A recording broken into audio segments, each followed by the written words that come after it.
Hello, friends. Welcome to the Reversion. I'm Anthony Westgate, and I'm joined, or rejoined rather, here by our friend Matthieu Pageau. It's incredible to have him back here.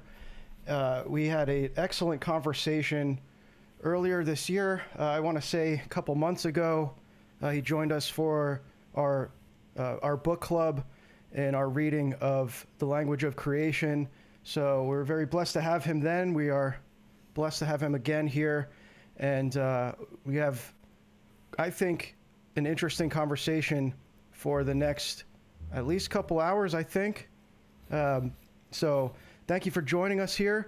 Probably the best way to get any questions, comments submitted and seen and read on the stream is always going to be through a donation. So that's about it. Let's get into it here.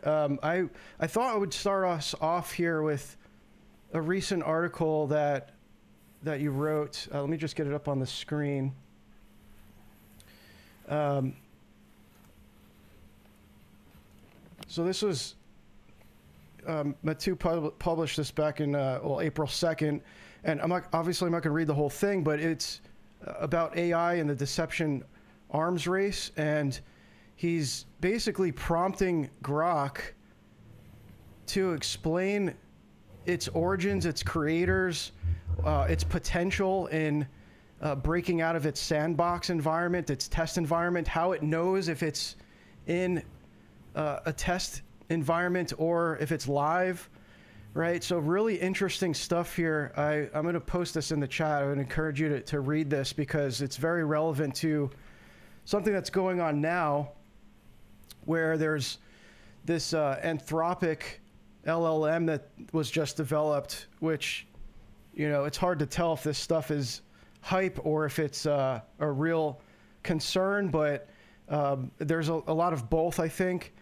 But basically, the way that Anthropic explained this was that they developed their most powerful LLM in a sandbox environment and instructed it to break out of its sandbox, to break out of its environment, and it did. And it went and found all of these zero-day exploits, including one for BSD, which is like the most secure operating system ever. And it found like a 26-year-old exploit, something like that, right? So they're saying that this thing has like the power to shut down the internet and all.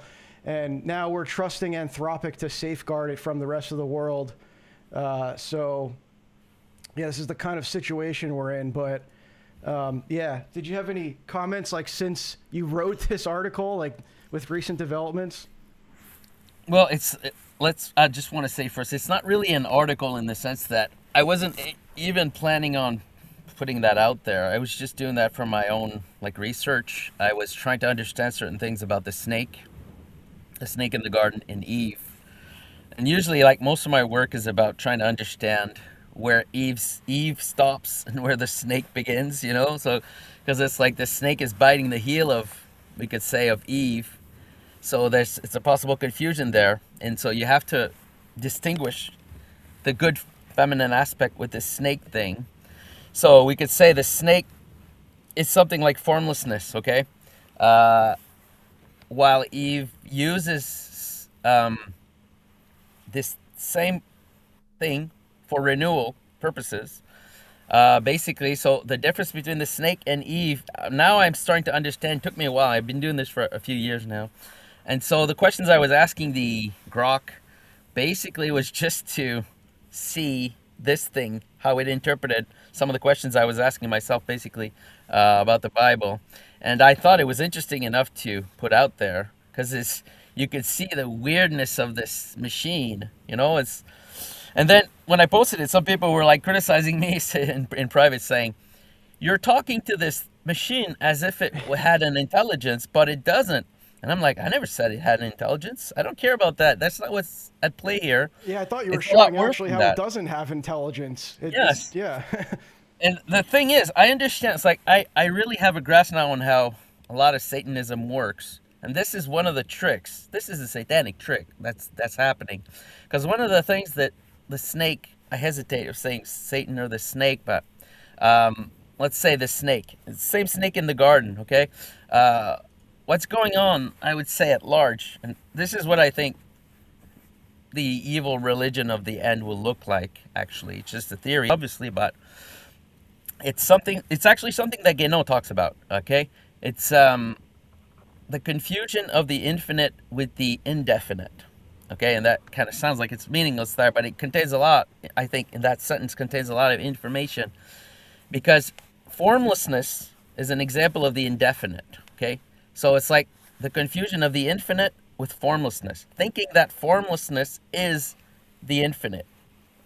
So it's like thinking that, for example, form comes from formlessness. That's an example of the mistake that Guénon talks about often, actually.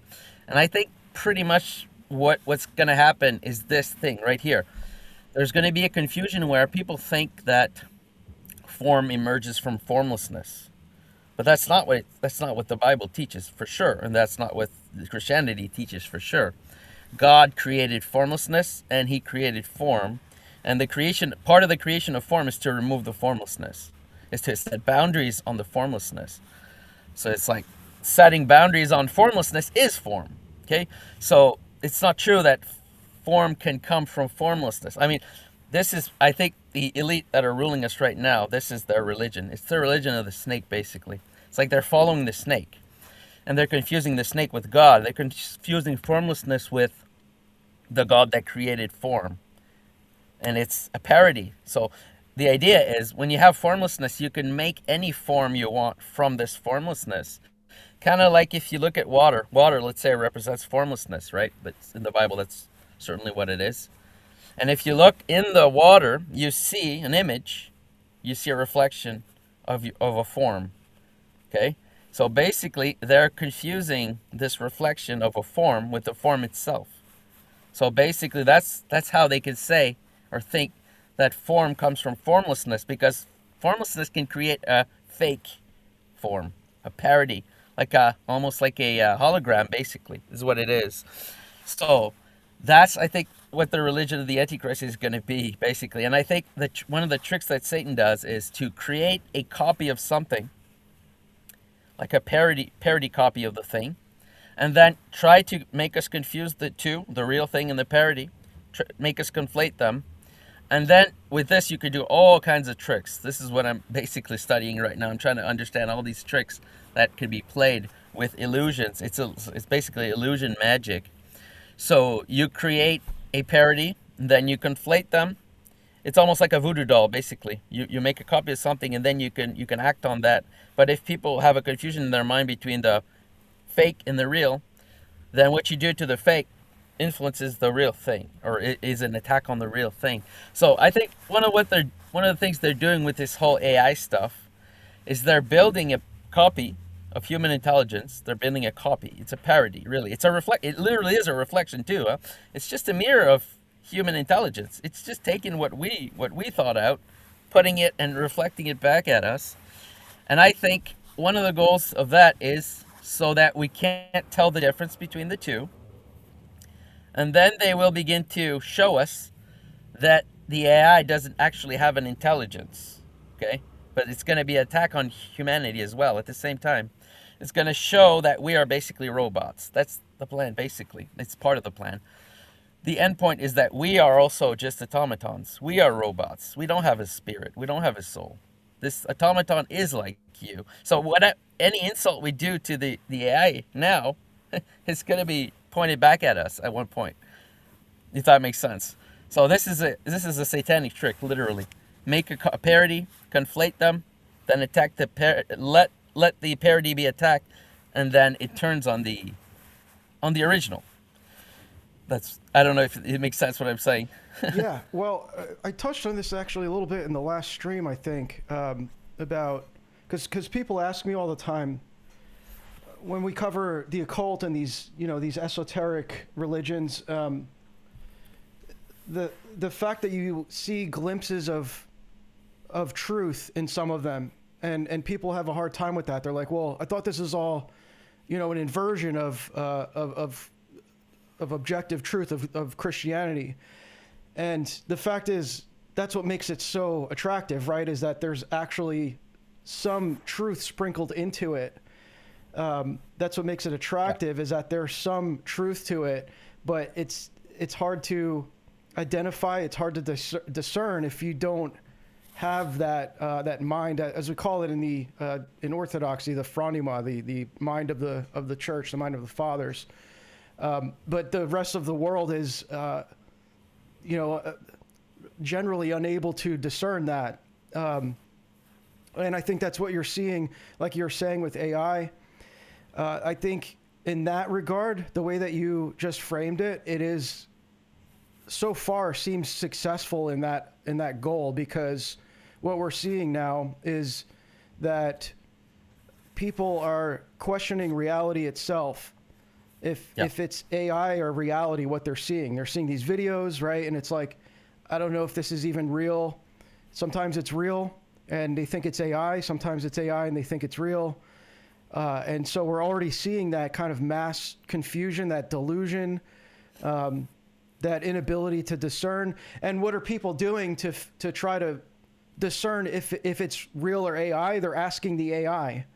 So like you're asking the same machine that is obscuring reality if it's real or not. And the AI is not even able to do that in most cases. Like, there's times where it's correct. There's times where it's wrong. So even that in itself is a delusion and can mislead people. So people are treating it like already. There's a lot of people treating this, these LLMs as an objective source of truth. Yeah, exactly. You're kind of outlining some of the questions I was asking Grok in that publication that I did, because it becomes weird at one point, because you realize, okay, if you're a master of illusion, you can make fake copies of things, okay, and then you can conflate them with the real thing. So that's really what Satan does, actually, and the snake. And then you say, how do I know what's real and not once you're at that point? Who is the expert in fake things? Satan. See? It's like Satan becomes the guy who knows, who's going to tell you. Who is the expert in telling me what's an illusion and what's not an illusion? Well, the guy who does illusions, the guy who his whole existence is about creating illusions and fake things and lies. It's like, who's the expert in lying? A liar, right? I mean, that's how it is. That's why, for example, who's the expert in, let's say, infiltration? Who's an expert in infiltration and spying? Well, spies. You see what I mean? It's like, in order to distinguish what is real and not, you have to ask the expert manipulator or the expert who knows how to make fake things. So it's like, it's a way to so the illusionist, a good way to win is to make a bunch of illusions, and to make illusions that are so good that you can't differentiate them between reality and illusion. And then you start saying things like, yeah, the real world is a simulation. You start saying things like that. It gives you all kinds of powers, actually, for the illusionist. And he becomes the guy who's going to tell you what's real or not. And actually, I think all this stuff was being prepared during the COVID lockdowns, really. I think that was a huge preparation or test for some of what came later and some of what's coming now. And think about the fact-checking. That came during COVID. COVID was the excuse to bring in this new thing called fact-checking. And now we could see, in hindsight, that was basically a preparation for what's coming now. It's what's happening already now, is we need to fact-check everything now. Because of this AI thing, we might even think it was already a preparation for that. Because now we have this concept of fact-checking in our mind. We accepted already this thing. And so now they're gonna really show us why we're gonna need the fact-checking. And the one who's gonna do the fact-checking is not gonna be Snopes, or something like that. It's gonna be the AI. Yep. And so you see how clever. Let's say the whole thing of conspiracy theory is part of it too. It's like they want us to do conspiracy theories. They definitely do want us to do conspiracy theories. Doesn't mean we shouldn't do them, but it's a trap too. We got to be careful. And this is why I have respect for people who do it right. There's a few people out there, I think, who do conspiracy theories right. And we have to not conflate these things. Like, it's part of it too, to put out conspiracy theorists out there who are like wacko. Obviously, it's like poisoning the well, really. It's you see crazy conspiracy theories, and so therefore conspiracy theories are all the same and all stupid. No, that's not how it works. So you just got to distinguish. It's there's people who do it right. There's people who don't. That's it. Well, I think that's the poisoning the well. I think that's even more effective than the fact checking, because I think that the fact checking worked well in COVID, but I think we're entering kind of like a new phase now with this dissemination of information online, where because of COVID, like it's almost like they're realizing that they can't, like these mass events that they put out, like they're going to create dissent. And so how do you actually stop the dissent? Because like censoring and doing all the fact checking, that is like that's worked in the past, but today that's not as effective. Like people pick up on that. All these conspiracy theorists, like that's the first thing they look for is like, oh, this is being censored, that means it's legitimate. So yeah. I think that they know which is not true, which is false. Right, yeah, it's not even that argument. It's true, but I think that I'm speaking from the perspective of like the cryptocracy, the elites, whatever you want to call them. I think they know this now. And so the poisoning of the well is very effective, because now what you have is the mass production of these conspiracies in algorithmic form. And like the AI, I mean, it's fueled by AI, so it's much like that. And a lot of them are actually AI. But you have like all these like I don't know how to describe them. It's almost like conspiracy bots. Like they just put out all this stuff that no one's even discerning whatsoever. It's just because it's conspiratorial, it reaches the masses. I've talked about before how my account on X grew so fast because I was covering conspiracy content. Nick Hinton has talked about this. He's got over like 130,000 followers, and he says it was just because he wrote all these schizo threads. So it's like the algorithm promotes this now. Like this isn't something that you have to really dig for. It's like right in everyone's face. We just saw with this latest moon mission, literally nobody was able to talk about the NASA mission without like making some reference to moon landing denial, to space denial, all this stuff, right? So it was like very much in the forefront of the discourse, where in the past it's like, why would you even mention that? It's such a fringe group of people who deny the moon landing. It's like they're not even relevant, right? But now it's like in everyone's face, and it's because, and again, it's not whether it's true or not, it's because the algorithm is promoting it. So I think that that's very effective in a kind of a new form of censorship, is to just muddy the waters so much that even the conspiracies are indiscernible whether they're true or not. Yeah, exactly. Well, I mean, this is the thing. This is kind of what I'm working on too for a while now, but now I'm accelerating because I'm seeing it's what's happening. It's like, how should we act in this crazy world? Like, how should we act to not get caught? It's like I'm starting to find some criteria, at least for me, and maybe useful for others, hopefully. I think it's all based because it's all about subversion, really. It's all about transgression. It's all about imitation, parody. And that the thing is, one of the things they do, that Satan does, let's say, now I'm starting to see more and more that it's just literally Satan who's ruling this, who's doing this whatever's going on here. Because it's all the characteristics that I've been studying. I'm trying to understand Satan for a long time now, mostly because I was trying to understand Eve, the symbolism of Eve, and so in order to understand that, I realized at one point, okay, you got to understand what Satan is, or the snake. You got to understand the difference. And I found all kinds of criteria, that I use now to understand what this being is. And what I'm seeing now is just all out Satanism. This is just everything that's going on, basically. And one of the things that I start to understand that Satan does really is, it's about transgression always, okay? The idea of transgression kind of explains the whole field of the snake and Satan and all that. If you understand deeply what it means, all the implications of the idea of transgression, because it's about formlessness, really. It's about making you get rid of your standards. You have standards.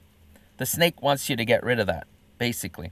So he pushes the limits of your form, which comes from your standards. There's limits to what you do. There's limits to what you are allowed to do correctly. Otherwise it's considered a sin. So Satan, he kind of tests your limit. But the purpose of that is not to help you at all. It's not. This is where you could get tricked, really, because someone can test you to help you, obviously, right? If you do a training of some sort. So I have a background in martial arts, so I understand the idea of a test. I understand all that. You're being tested so that you improve, so that you develop a strong form and such. But the snake really is testing you not to improve you and to make you better into your form. He's testing you to make you abandon your principles. He's like, get rid of your principles, they're worthless. So it's like a dishonest testing, really. It's a testing that has a purpose behind it, which is negative, which is just get rid of your form. He tries to bring you into formlessness, worship of formlessness, really. So one of the things that's done in that as a tactic there is to basically make you replace your principle, like your guiding light or your law, for example, with something adversarial. Just with something adversarial. So instead of following your law, or instead of following your principles, he tries to trick you into following another law that's foreign to you. And there's all kinds of ways to do that. And one of the ways to do that, for example, is to say, they're doing it now, so, is to say something like, if I don't do this bad thing, my enemy will do it before me. So I must do this bad thing. So it's like a preemptive attack. A defense that becomes an attack, basically. All based on speculation, actually. So even the idea of vengeance is an example of this. So it's like, let's say I'm not supposed to, let's say, slap you in the face, because it's a transgression of your personal space and everything. I'm not supposed to do that, right? So if I'm a snake and I want to slap you in the face, I'll find all kinds of ways to tempt you so that my slapping of you becomes a retaliation. So I might tempt you into slapping me, you see? So that's the kind of thing Satan does. It's like, I'm going to tempt you. Kind of like your little brother, he goes, I'm not touching you, I'm not touching you. Puts his hand right next to your face, I'm not touching you, I'm not touching you. And at one point, the big brother gets tired and just whacks him, And then the little brother either becomes a victim and he whines about it, or he smashes you in the face and runs away or something like that, So that's actually really childish behavior. Like that is actually the bread and butter of the snake and Satan and all that. It's like really primitive tactics of manipulation to make you transgress. So accusing someone of doing what you want to do, that is a really satanic tactic. So, for example, if I want to, they're doing it now. I mean, the Iran war, they're doing it. Yeah, they're accusing Iran. That's the most obvious example. Israeli warfare, yeah. But they do it with everything. It's just like a current example now, but it's like, they're going to attack me, so I must attack them. Oh, it makes sense, right? It's an old Polish, it's an old Polish saying. The J strikes out as he cries out in pain. He'll he'll strike you, he'll antagonize you, and then play the victim. It's it's a trope or whatever, but there's a lot of truth to it. It's basically just it's a satanic tactic, really. Yeah. It's temptation. It's temptation to you to do something bad, and then it not only allows, it also makes you look bad, but it also allows this entity to do bad on you, and now it's righteous. That this thing attacks you. Yeah. Exactly. So it's like justification of evil. It's like I have all kinds of examples of that. Actually, the U.S. government does this stuff all the time now. It's really, it's like a takeover or something. It's like I'll give you an example because it's something that's kind of hard to without an example. But it's like there's something that I've come to call I call it now the foreign loophole. I call it the foreign loophole. So it's like you have a law that controls your structure, let's say your country, your citizens. You have a certain law. You're supposed to follow this law. But if you get subverted, what you do is you find all kinds of excuse to not follow this law. You're trying to find loopholes and stuff, right? To stop following this law without admitting that you've abandoned the law. Because if you say we're changing this law, most people will reject and maybe even fight back. But if you do it another way, you pretend like you're still following the law, but you find all kinds of loopholes to go against the law, well, then obviously you can do the subversion secretly, until it's really corrupt, and then you take it down. Yeah. But, okay, sorry, I just want to give it one example because I'm talking about really abstract things here. So it's like, I'll give an example, okay? This is something I kind of learned watching, I've been watching undercover cop documentaries. It's kind of dumb, but they're the ones who have this knowledge, actually. Undercover agents, feds, basically. Yeah, they have this. Yes, they have this. The knowledge of it's like if somebody out there wants to learn about the snake and Satan and all that, listen to these agents. They are doing this work, like undercover cops and FBI, CIA, all these people. They're using the snake tactics, But let's say if they're working for the government, that's fine. If they're working for something we know, like the Constitution and all the laws and all, it's okay to use the snake. If you're actually, well, it's the idea of the snake on the standard again. It's like you're using this covert stuff, but in service of a visible principle, a visible government, a visible law that we all know. That is fine, but it's still a dangerous thing that you could get subverted by. But so I'll give my example that I saw in one of these shows. So it's like, let's say you're not allowed to spy on your citizens. So you're not allowed to spy on the phone call of one of your citizens, let's say, the U.S. government, let's say. So one thing you could do is do what I now call a foreign loop, okay? So it's like a loophole. So what you do is you say, okay, I can't spy on this guy, Bill, let's say, but I can spy on foreigners, though. I'm allowed. It's not, because now it's something outside my system. So I have different rules for what's outside and what's inside. So this foreign thing outside my system, I could spy on them if I want. It's not the same for the government. And so what they could do is pretty easy, actually. They could just say, okay, I want to spy on Bill, who is one of my citizens, but I know that Bill talks to Mohammed, some foreigner. But I'm allowed to spy on Mohammed, but not on Bill, So what do? Well, I wait for Bill to talk to Mohammed. And then I spy on Mohammed. And indirectly, I spy on Bill. You see how easy that is?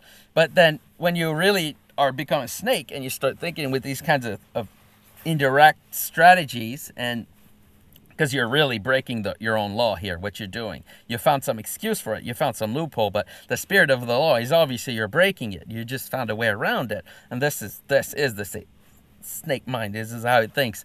And so basically, if you go further than that, you could just, let's say Bill doesn't know a foreign guy that he talks to, but you still want to spy on him. Well, you make him meet a foreign guy. You have a foreign agent that meets him, and then you talk to him, and then you spy on him. So you could go really far when you start thinking like a snake. And this, by the way, is some of the stuff the Pharisees were doing when Jesus came. I think a lot of what the Pharisees were doing was basically this kind of thinking. They were, let's say, taken over by a snake mind. And a lot of what they were doing was trying to find loopholes.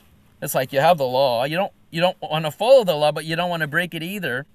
And so you find a loophole in the law, some way to go against the law, but pretend you're going with it, and then you do that. And so Jesus was like really angry when they did that. Really is like accusing them of not following the spirit of the law. So this is what you do. You follow the letter of the law, but not the spirit. It basically means you found some loopholes there in the letter of the law that you can use to go against the law, basically. So yeah, it's a lot of what I've been studying recently is stuff like this. I have a lot of examples. I'm going to release this stuff at one point because I think it's important. I think it's like what's going on now is all tactics like that, all loopholes and stuff like that. It's like we're being subverted, really. They're doing it slowly enough so that we don't react strongly to it. Boiling frog At effect. one point, yes, exactly. At one point, it will be. I think it will be a big revolutionary thing. It's gonna happen at one point. It's like it's being taken down because it makes sense. I mean, if you see your system is corrupt at one point, you no longer even want to defend it, right? So you corrupt something from within long enough, like it's rotten wood or something, and then why would you defend that corrupt thing? So at one point you don't defend it anymore. You kind of even wish that it starts to fall at one point, but it's still not a good thing. But so at that point, they do a big move where you make it fall. Once it's corrupt. So Yeah. it looks like what's going on right now. Well, and we're already Justin. seeing the justification for the digital IDs being, they're using the justification of is to protect children online, right? It's like the same narrative you saw in COVID. It's all the 2030 agenda, right? Like you said, COVID was a test, right? They're not done with this. This isn't like, oh, it's over. Like they're done with that. It's going to be an ongoing thing. There's going to be some. I mean, the WEF has talked about there being some kind of like digital pandemic that's going to require a digital vaccine. Yeah.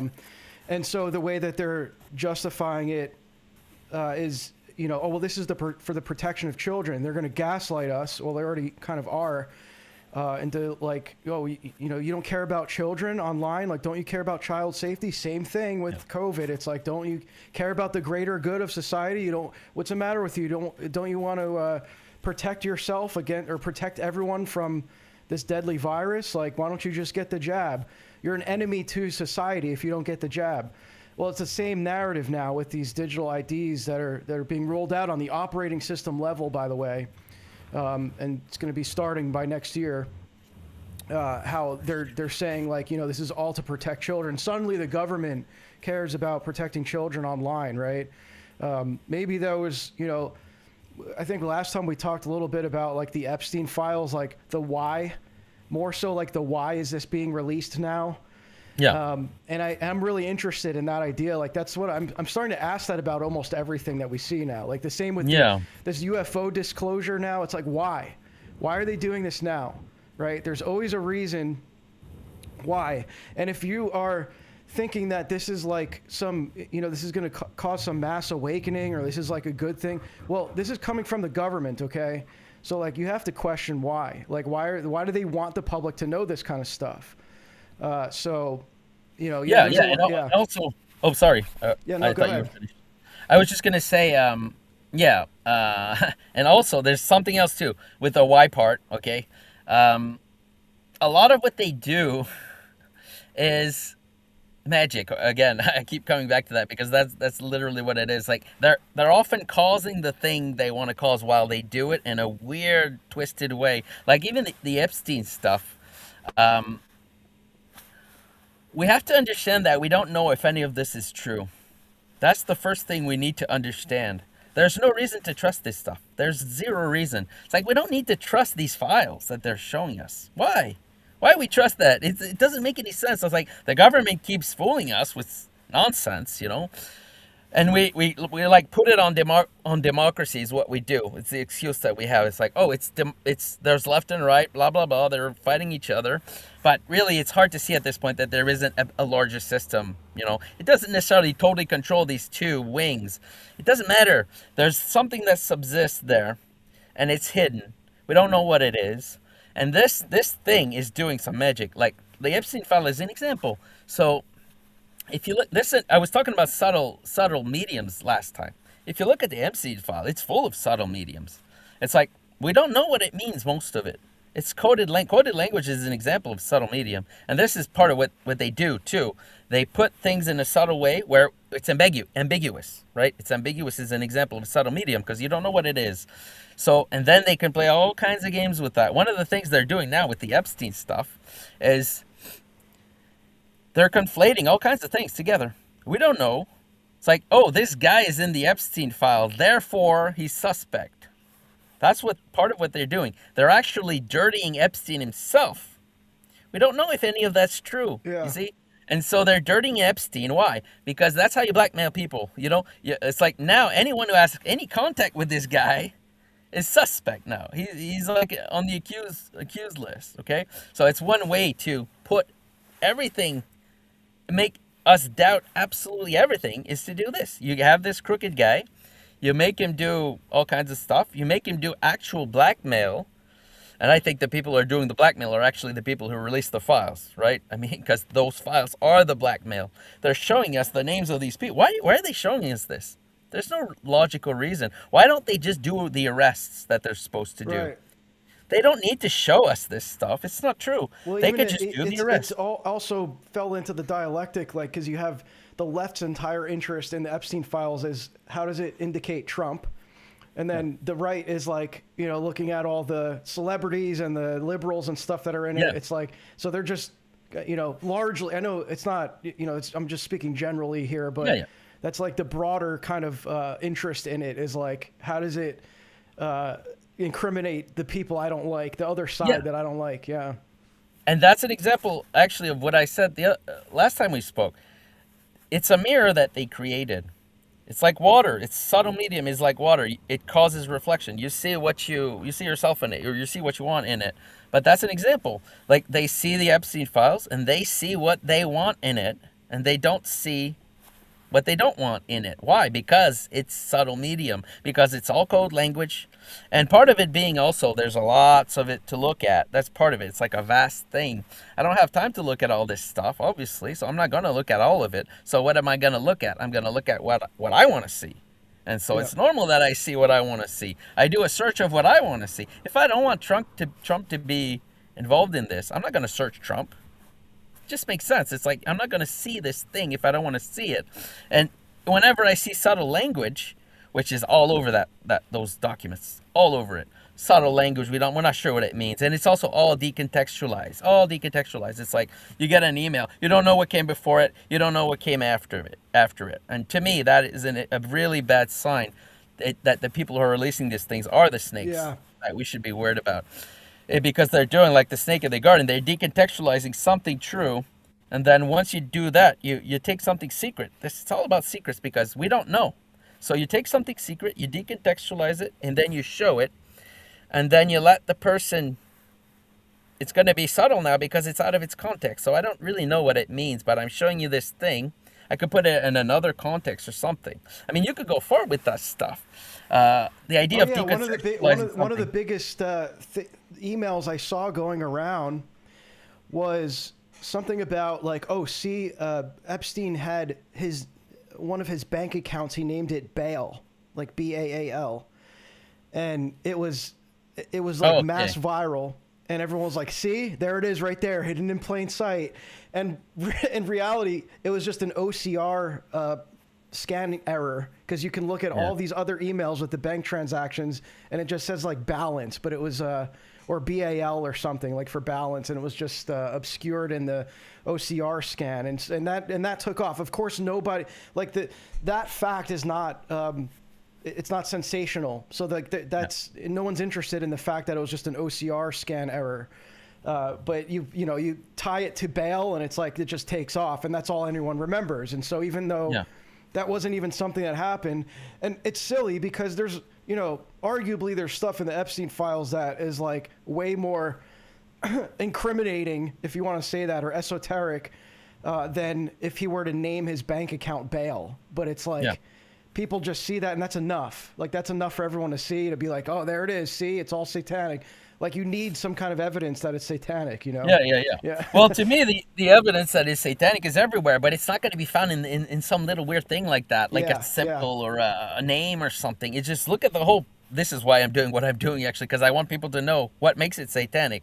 I'm kind of saying a little bit here. What makes it satanic is it's about taking things that are secret, showing them in a decontextualized way, because God doesn't like, this is what the snake did in the garden too, huh? It's like you have this thing that you can't eat from, the true knowledge of good and bad, and so we don't know this thing. Obviously, we're not allowed. It's forbidden. So obviously we don't know it. That's part of what, in the nature of things that are forbidden, we don't know them. So all the snake has to do is play on that and be like, well, I'm going to talk about this thing in a way, because it's secret, so you don't know about it. So it allows me to lie about it. So I'm showing you this thing you're not allowed to have, tree of knowledge of good and bad. And I'm putting it at the center of everything. This thing, if you eat from it, you'll become like God, knowing good and evil. You're not going to die, blah, blah, blah. So it's really powerful, because it's like, I can't prove it. See, the whole idea of proof, you got to prove it. That's in itself, there's something false about that. It's not true that you have to prove everything. Like, this is an example where God says, don't eat from tree of knowledge of good and evil. And the snake is like, where's the proof that you're going to die? And so what do? You can't you're stuck. You can't do anything. You can't prove it, because to prove it, you'd have to eat it. And it's too late once you eat it. So what do? Well, the snake has a one-up on you now. He could say, you don't have proof, so it's not true. But that's not how things work. Things don't have to be proven to be true. That is not how it works. There's this thing called trust. It's like God told me. He's the creator of the universe, and he told me not to do this. I trust him. There is this thing called trust. It's not proof. It's the opposite of proof in a way. So I'm not going to follow this thing where I have to prove everything, especially things that are forbidden. So it's like, the whole thing is about that. You take things that are secret, it gives you a power, because you can reinterpret it. You take things from the darkness out of context and they show it to you. Yeah. You don't really know what this is. You don't know it. By the way, I think they're probably going to be doing stuff like that. One of the reasons for the alien stuff is that, I think. Yeah. Is to take things that are foreign to us, strange to us, unknown to us, show them, and then with that you can weave a whole narrative about our entire past, our entire future. You see what I'm saying? It's like when you take things that are outside of our knowledge, you could spread it, like, you could spread just a little bit of butter on a lot of toast. It's something like that. You could spread it to reinterpret all of reality with. That's, I think, what they're probably planning on with the alien stuff. Whether it's true or not, I have no idea, but they're gonna reinterpret all of our history with that. That's what I think. We'll see. Yeah, and like we were saying, with how there's elements of truth that are mixed in with these lies, which is what makes them so deceptive and so widely believed, is that you have the same thing going with trust. You have to gain some level of trust for these lies that they're disseminating to be believed, right? So, like, I think we see a lot of that happening with the government now. Like, I think, with the release of the Epstein files, with them disclosing UFO, disclosed UFO files, they're kind of winning back the trust of more dissident aligned people. The same with the, look at all the moon landing stuff, right? Or the moon mission stuff. It's like all these people were suddenly ridiculing everyone that was questioning a people who were questioning a government agency, if like what they were experiencing was legitimate, right? It's like those people are fools now. Like, what are you talking about? You're questioning this. It's like, well, it's still a government operation, isn't it, right? So anyway, I think you see a lot of that going on, where there's an attempt to kind of regain the trust of the masses in this like age of mass popularization of conspiracies, Yeah, and I think one of the ways they do it is the typical way. It is using a foreign loop, or like we could also call it an adversarial loop. I think they did that with Trump, honestly. So one of the ways is like, instead of looking at the thing, instead of looking at the fruit of the tree to judge the tree, I'm going to base my reasoning or my actions on my enemies. So it's what they did, I think, with Trump, honestly. No proof, but it's like they attacked him in the media in a way that was absolutely ridiculous. So it's like it was cartoonish the way they were attacking him in the past years. I mean, they were attacking him in such a ridiculous way. Everyone had to see that they're being dishonest, like they have a purpose, they're not being neutral. And so I think it worked for me, I could say. It made me like Trump, obviously. Yeah, it's like you see your enemies attacking this guy, and so my conclusion is he must be a good guy if they're attacking him. But that's not how it works. You see, this is something I didn't used to understand before, because I used to fall for these kinds of traps. But now I'm not falling for this stuff anymore. It's like the enemy of my enemy is not my friend. That's false. It's not gonna work on me anymore. These weird little loopholes, because really what you're supposed to do is look at the person. Do I agree with this person or not? And if you do, you do. And if you don't, you don't. It's like you don't have to create these weird loyalties too, It's like part of it is pride too. It's like I used to support Trump, and now I don't. So what? I'm not going to feel embarrassed from that. It's like, You're not supposed to feel embarrassed when you get tricked by something. That's an inversion in itself, It's like, this guy tricked me, And now I'm prideful that I don't want to admit that I was tricked, and so I continue to support him even if he's doing stuff I disagree with. Well, you're being tricked right now when you do that. Because really, if someone tricks you, it's not you, it's them. They're the bad guy, not you. But that's the big inversion where when you think being tricked makes you the bad guy. The guy who tricks is the good guy, and the guy who gets tricked is the bad guy. No, I'm never going to fall for that, you know. But we often do because it's a let's say emotional manipulation, really, because it's like we have our pride. We don't want to admit that we were wrong, you know. But I was really all on board with Trump in 2016. Even though I'm not American, you know, Canadians, we don't care about. I'm speaking for myself here, but I really don't care about my politicians. It's just already nothing to me. But so I care more about U.S. politics than I do Canadian politics, which is zero care for. But so I get involved in your politics basically. But even though I can't vote, but I was really into Trump, and now I'm seeing whoa. I just may have been tricked there by the media, attacking him in ridiculous ways that made me like him. And now it seems the media is not attacking him as much, which is interesting, because now he's doing all kinds of things, but nobody's really attacking him. And actually, to be honest, when I stopped liking Trump is when he started promoting the vaccine, really. That was it for me. Because at one point he started talking about the vaccine and like promoting it. Operation And Warp doing Speed. warp speed. It's like, oh, it's good that we can have experimental medication. Is it really good? I'm not so sure about that. Yeah, he was So bragging anyway, that he was the president that got vaccine, like any vaccine released to the public the fastest. It's like that. How was that a good thing? Like, it's not. Like previously, it's been years that they were testing these medicines that they're spreading out to the public. Like now it's a bragging point. Like, oh, I got it out the fastest. Like what? Yeah. We're not supposed to. We're not supposed to permanently put something into ourselves permanently that's experimental. It should be obvious, right? I mean, I don't know, unless you're getting paid a lot of money for it to be like a guinea pig for an experiment, which I would never do. But it's like, why is that good that you? Yeah, so it's all dialectic. So it's like those evil pharmaceutical companies are making money from this stuff, and to make money, they don't want to release some good medication.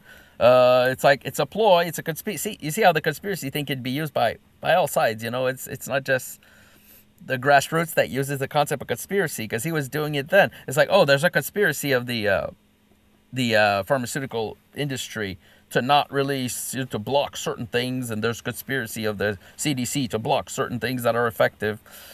So therefore, we must release them when they're experimental. See, it's all tactics. It's like, we've been living in this weird tactical world, I think, for a while now. It's mostly just rhetoric and tactics that are being used against us, and it's based on manipulation of emotions and based also on memory, short-term memory maybe, that we have. So it's like we forget stuff. We don't hold people to account. You know, it's like even the Trump thing. He used to say, "Build the wall." Okay, I agreed with that. Good idea. Build a wall. Don't let any foreigner come in that wants to come in. That's obvious, actually. But why isn't he building the wall now? What made him stop to build the wall when he won the second time? Why didn't he talk again about building the wall? Is that weird? It's like, wouldn't you want to build the wall now? That was your whole first Well, now it's just get presidency. them out. Like there's no wall. It's just like, let's get the immigrants out. Like, yeah, which is not the same, actually. Yeah, you see, I yeah. actually agree more with the build the wall than I do with the let's get the immigrants out, which I doubt he actually did, by the way. I have no proof, but because one of them could be used to give us an ID. Yep. Us, when I mean us, I mean you, really. To give the citizens of the country an ID. And the other one, the wall doesn't do that. The wall just keeps out foreigners who aren't invited in, let's say, which is perfectly fine. Anyone who says that's not okay is going too far. It's like, obviously you need to have a border if you have a country. That's so obvious. It shouldn't even be up for questions. It's ridiculous. So really, you need a border. But once it's like, now that it's too late, that you have lots of foreigners in your country, it's really iffy now. How are you going to solve that problem? And I think it was all on purpose, if you ask me. And the goal was to create something like a crisis that needed to be solved, and solved by what? Probably digital ID or tracking or something like that. And also, I mean, I was talking about before about the foreign loophole, where someone could, where the government could spy on a citizen by going through a foreigner. Well, this is kind of a foreign loophole. You invite many foreigners into your country who are illegal. Exactly. So then you can treat your citizens now. This is a loophole to treat your citizens as if they were foreigners. So now you can. It's the same thing with terrorism thing, the domestic terrorism thing, and just the terrorism thing. If you have a bunch of terrorists in your country, it's a good way now to treat your citizens as terrorists. So now, because you don't know if someone's a terrorist or not, so you have to treat him as a terrorist, really. It's the only thing you can do. You put everyone under the guilt of being a potential terrorist. Same thing with COVID. They put everyone under the guilt of being a carrier of a disease. So now I don't have to treat you with my usual laws, because now you are a threat, really. You're like a terrorist, almost a threat. So now I could treat you. You're guilty until proven innocent, basically. It's like they inverted the thing. Yeah, the best and they're example doing of that that with is TSA. Every time you go to the airport, you're treated as if you're presumed to be a threat or a terrorist until proven otherwise. That's literally what TSA is. Yeah, crazy. It's the often the travel in same your own tactics that country. they That's use. the travel domestically. You're just traveling within your own country, and there's a presumption that you are a threat in that process of traveling. Then that you're bringing something that needs to be inspected, right? It's like they just do these random inspections. It's literally a violation of our Constitution, but it was completely justified by 9/11, and and it's just the reality now. It's like everyone has to go through and get molested by strangers when they want to go visit their cousin.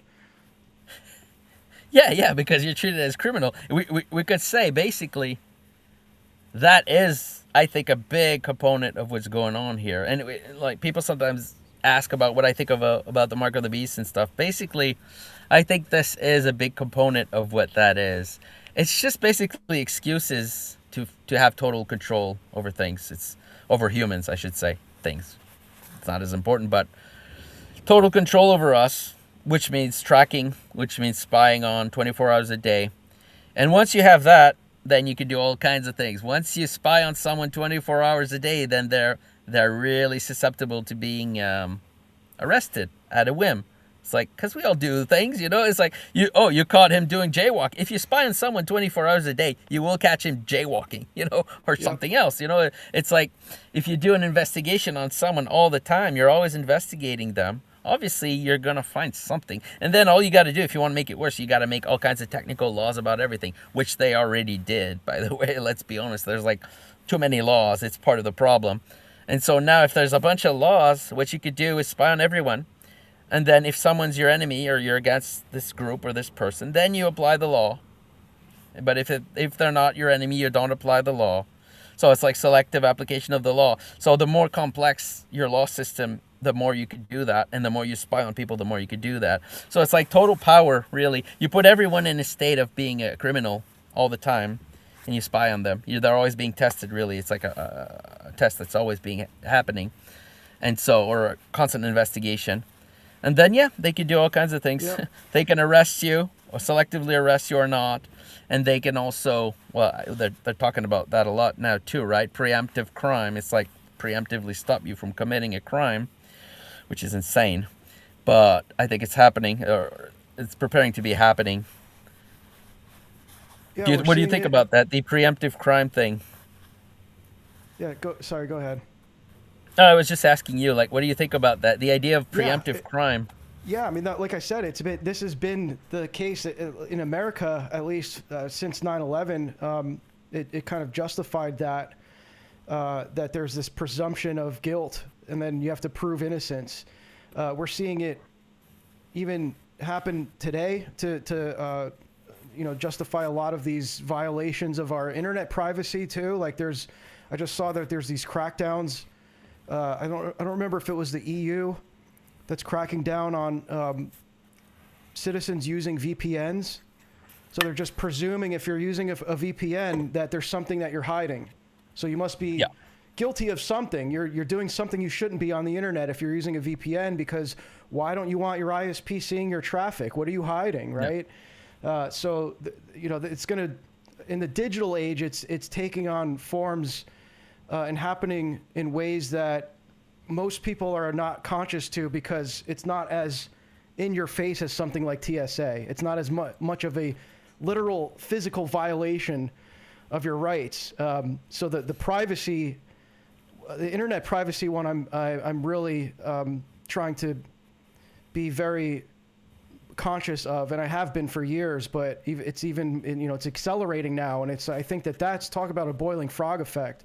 It's almost like the internet was invented for this reason, like for this reason of like rolling out the digital IDs or something. It's like everyone's become so dependent on it for everything to live their lives. Our whole economy, everything is just completely reliant on the internet. And so when this next event happens, if it's a digital pandemic, as the WEF is saying that they're planning, I think that what's going to happen is whatever kind of crisis happens, once it's resolved, it's like, here's the new internet. Welcome to the new internet. You have to just validate that you're not a criminal, you're not a bad actor. Just submit your ID and you can continue using the internet as you always enjoyed. You can keep consuming all the slop that you love, that you're so dependent on, and it'll be like nothing happened, right? Just give us your facial recognition, whatever it is, right? And a lot of people are going to do that. A lot of people who know that that's what it is are going to do it because they want their internet. So I don't know. That's just like my speculation, but I do think that there's an element of that happening right now that's more invisible. Yeah, I agree 100%. Like you said, it's speculation, but we're allowed to speculate, okay? Because this is one of the things that's being done to us too. It's like we're not allowed to speculate. I mean, we're just going by what they're telling us. They told us COVID was coming. It's like they're telling us that this is what's going to happen next. So I mean, do you want to believe them or not? Maybe they're chaos magicians and they want you to believe that. Like, there's probably both going on. Yeah. It's like, but we're allowed to. It's part of what they did was say that we're not allowed to speculate. And again, COVID, it's hard to not see COVID as a test run or a preparation for this stuff, because during COVID, they told us you're not allowed to do conspiracy theories about medical things because it will cause harm, right? Because people will not get vaccinated or people will not follow the rules that we're now putting in place temporarily for this pandemic thing. So you're not allowed to argue really about this vaccine thing, and you're not allowed to do conspiracy theories. But then after COVID, the conspiracy theory thing that we're not allowed to do it kept going. But what's the excuse now? Why am I not allowed to speculate as much as I want about anything? I'm allowed to speculate.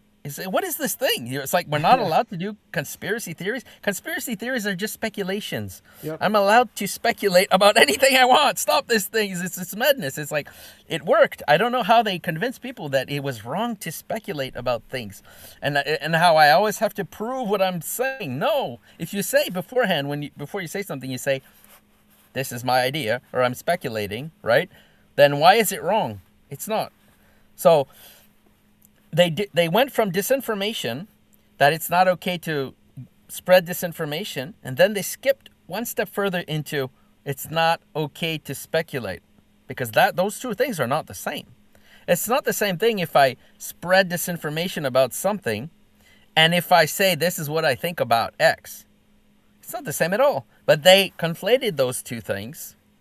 It doesn't make any sense. And then they use the excuse of the pandemic again. But I mean, we are allowed to speculate any time we want about anything we want. So the difference is we hope we're wrong about our speculations. Like, we don't want to be correct. Like I would love to be wrong about all this. I would gladly say, I was wrong, and I'm glad about that. I'm glad that we don't actually have all of our rights taken away or whatever. I want to read this real quick too. You're not hoping it happens, obviously. Memento Mori asks, have you covered that it's reaching the OS level, including Linux, with age verification, though there are some devs of distros that oppose it but others seem willing to comply. Yes, I've covered that quite a bit, and I will continue to. I would say follow Brian Lunduke about that. He's been really, I think, covering that the most of anyone that I've seen. Unfortunately, there's not enough Christians, especially Orthodox Christians, covering it, which it kind of baffles me because it's so it's actually happening. I would go to Brian Lunduke about that. But yes, I have been covering that, and he actually put together a GitHub repo of all of the distros that are refusing to comply. I'm running one of them. I use Artix Linux, but that definitely is something that is concerning, whether or not they can actually make it happen or not. Yeah, there's legislation that is written, and it's already being passed in some states. The EU is doing it, so it's like it does seem like there's a global effort for it. And the thing is with America, it's like it could happen even with a few states. Like California is a big one, and if you want to distribute your software nationally, you have to comply with that one state law. So it doesn't even matter if not all 50 states comply. So it's a huge problem, and I think it's going to happen. I don't, if you do look at the legislature, it's very poorly written, and you can tell these people have no clue how an operating system works. So there's a lot of people questioning if it's even possible to do. But I think it's important to look at the fact that the effort is there. The fact that they are trying to do it, whether or not they can actually implement it when it first is, applied, is kind of secondary to me. I'm looking at the fact that they're trying to make the effort. Yeah, I think they're going to do it. To me, it's like I don't need necessarily solid proof, but I see a lot of signs of it. Yeah, I mean, it's ultimately a way to just you're going to need to prove your identity just to use the internet. That's why they're applying it on the OS level. It's like bypass forcing developers to implement this into their applications, and you just do it with any device that could possibly connect to the internet. It's funny because actually the way that the law is written is like it actually applies to like smart fridges and stuff. It's like your smart fridge, it connects to the internet, so it needs age verification. Yeah. So it's kind of goofy, but yeah. It's gonna be. I 100% agree. It's about everything being connected to this thing that they're building, whatever it is. This system. Everything, absolutely everything is what I think. Maybe even in a way we can't even fathom. Like, they might connect my orange juice to this thing. You see what I'm saying? Like my toilet, my bath, I think they're going to connect absolutely everything to this system that's tracking everything, basically. Yeah. I mean, it makes sense if you think of the idea that they're building an AI that's going to govern us. Okay, let's say that's what they're doing, which I think it is. They keep telling us, so I believe them. They're really will have to connect as much as they can to this system. It's obvious. It's like they have to have as much information as they can for this AI thing to do the best predictions and do the best decision making. So that's what they're going to do. I think it's kind of obvious at this point, right? I mean, during COVID, I was telling all the people I know, this is preparation for the mark of the beast, right? That's what I was saying to everyone that I know, like personally or privately, let's say. And now it seems to be so obvious. Like they weren't talking about AI back then. They weren't talking about all this stuff, but I already felt like this is it. They're preparing it. And now that it's weird. You see, you have the COVID thing that ends, and right after that, what happens? It's all about AI now. All about AI. Weird, huh? So almost like it's related. Yeah. So it's like now the AI is the thing that's going to solve the problem that they showed us during COVID, basically, is one way to interpret it. It's like,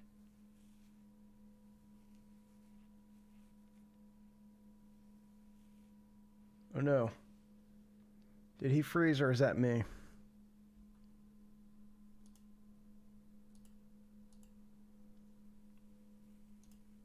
Matthieu, are you still there?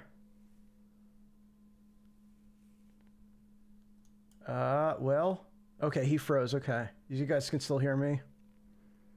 We'll just wait. I remember last time he froze a couple times. We'll wait for him to come back. I'm sure. Yeah, there he is. Am I back? Yeah, yeah. Am I there? Yeah, you're good. Okay. That's all right. Yeah, yeah. So anyway, it's not really important what I was saying. I'm just saying, like, again, speculation that it looks like they were giving us a test run for a problem. That's a world problem, like a problem that countries can't solve on their own, something like that. A problem that goes beyond the boundaries of countries. And so we need some way to regulate that in some way that is neutral, impartial Yep. to different countries. And it looks also like the ecological stuff is that too, basically, because it's a problem that you can't localize the solution to. Because if, let's say, they keep repeating this stuff, but it's like if the U.S. follows these rules about polluting, but then another country does it, such as China. That's the example they keep using. So if China doesn't respect these ecological laws, then we're at a disadvantage. So we must have a way to enforce these laws globally, or else it's not going to work. Because any country that doesn't do it will get an advantage in not doing it. So obviously, everyone has to do it. So it's like they creating global problems for global solutions. I think this is literally one of their slogans. I don't know which organization, but I've heard this before, like global solutions for global problems or something like that. But it's kind of obvious this is what's going on. It's like they're getting us ready for a global solution, Yeah. like a global governance. I don't know how it will happen, but I don't know how far too in the future. But it's like they're preparing us for this idea for sure. Yeah, and AI removes the blame from legislators, from politicians, from world leaders. You know, it's like, well, be mad at the algorithm that you guys all trust, right? It's like it removes blame. It's like there's no one person to kind of blame because they're Yeah. just outsourcing the decision making to these machines. I mean, we saw this happen very early in Trump's second term with this Doge thing with Elon. It's like that's literally an AI governance program, and they started, quote, draining the swamp by having AI make these decisions on how to reduce federal spending. And it's just crazy. Like they were cutting jobs because AI was determining, that these jobs aren't needed in the government or whatever, that they can cut spending. You know, I don't know the details on how it worked, but that's essentially how what that policy is. And so that was just very early on. I mean, you look at like day 3 or day 2 of Trump's presidency. It was, the first big thing he did was sign that deal with OpenAI, with Sam Altman for Project Stargate, which I covered in a stream. How, you can get into like, I'm big on like the names of these projects, right? And especially with these AI, these AI guys, because the names are really telling. And with Stargate, there's an interesting thing with the term Stargate, because it relates to the other Project Stargate, which was in the 1970s. Father Seraphim Rose wrote about this. I don't think he mentioned the name, but he wrote in his book, The Soul After Death, about this program in the Monroe Institute that was training it was training people to remote view, to astral project. We found out later, I think maybe after Father Seraphim reposed, that actually what they were doing was training military. They were training the U.S. Army to astral project and spy on foreign intel. I wrote a whole article on this, but it was called Project Stargate, and they call it the Gateway Process. It was like these tapes that they were having them listen to train them to astral project. They would train them to listen to these tapes as they would sleep, and it would train them to leave their bodies and view themselves, see what's going on in the area around them, and then they would be able to travel further and further. But anyway, I just found it interesting that it's called Project Stargate. I'm not saying that that's like a remote viewing thing, but we do have the government now talking about remote viewing. There was like, I just saw, there was a guy, I don't even remember who it was. I could pull up the clip, but I did see it the other day. where there was I don't remember if he was a congressman or something, and he was like seriously talking about remote viewing. Like, if this is a U.S. politician. Like, why are they talking about this this phenomenon? You know, this thing that's like considered in the realm of like you know, something that's very metaphysical, something that's like not materialistic at all. You know? Yeah. I saw some of that on the Sean Ryan show. Actually, I think a lot of people saw some of that there. Yeah. I think it's a big part of what they're doing. It's not just about spying. Actually, I think it's more than that. It includes that, obviously, but I think it's a glimpse of the influence of occultism on the people who are in power right now. A big influence, I think. And this is also something Guénon talks about a lot. The idea that there's going to be a materialistic side that's going to take over, and it's going to close at every spiritual influence will be like shut off by this materialistic worldview, and then the walls are going to start cracking at one point. You know what I mean? Like the materialistic walls that protected us from subtle influences and demons and things like that are going to start cracking, and then now we're going to get the influences of these outer influences that are negative, really. And then because there was this materialistic side that took over, and then whatever we see now that looks spiritual is going to be interpreted as good, as spiritually superior, you know? So because it's like we were in the desert there, so now any trace of water that people see, they think it's going to be good water. You see what I mean? It's like you put someone in the desert for a while and then you just give them water. You give them muddy water, they're going to love it and they're going to drink it. It's something like that. So it's like they put us into a materialistic worldview for so long, and now they're giving us water, basically. They're going to give us some spiritual, psychic stuff. And then everyone's going to think that's good. Everyone's going to think, well, not everyone. People who are in the church should not fall for this, but it's going to appear as if this is what real spirituality is, these phenomenon. Guénon talks about this a lot. He's like warning.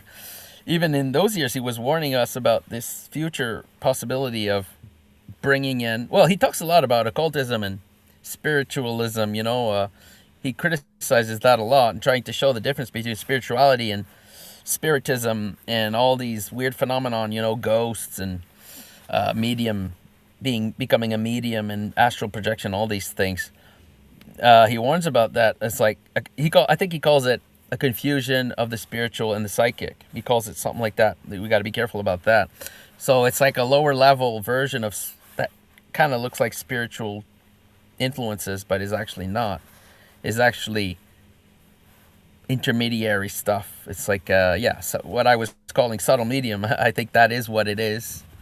And actually, I can kind of explain some of the stuff I was talking about last time with the idea of astral projecting, because you know how I said miracles and magic are related to exile. Okay, Yeah. So I can actually explain that a little bit with the idea of astral projection, because exile means something very specific in my mind, and I think of the Bible too. Exile means you have some resources, okay? Usually, let's say your country. You're living in your country. You're controlling the resources of that country. That's not exile. That's what we're supposed to always be doing. You're living in your homeland. You're in control of your resources that are yours. That's the normal state of things that we're supposed to aim for, basically. But then there's another state which is called exile, where you separate yourself, or you are separated from your resources, and now you're wandering. Okay, so that's basically what exile is. And then you are kind of susceptible to becoming a slave of another power somewhere, right? So this astral projection is this, what I just described, except it's at an individual level, because usually exile is considered more at a communal level. It's like a whole nation, like gypsies, for example, okay? Gypsies, we don't know really where they come from anymore. Maybe we could find out historically, but it's like they've been dispersed. They're in exile. And because of their exile, they have some magic, you know. It's well known, you know. They do divination, and they have certain psychic abilities that other people don't. But so it's the same. When you do astral projection, is what you're doing. Your body is like your country or your home or your house, your resources that belongs to you. It's literally what it is, actually. Your body represents your resources that belong to you. You could tell your body what to do, and it does. So it's your resources. And when you do this thing, you separate your, let's say your soul, I don't know what to call it, from your body, and now you're wandering. So now your resources are left open. So your body is now a resource that is not protected anymore by your soul. That's really what's happening. So it's like if you're in your house, you're protecting your house in a way because you're using it, you're in it. But if you leave your house for long enough, maybe a crook will go into it because now there's nobody there. So it's the same thing. Your body becomes an open field or something like that, right? That can be easily taken over by a foreign power. So when you do, so I'm just giving warning about astral projection. It's like people think it's harmless. No, it's not. Because when you do astral projection, your body is now vulnerable. Unoccupied, yeah. Yeah, so it can be occupied by a foreign influence. And then when you come back, there's a demon in your body now.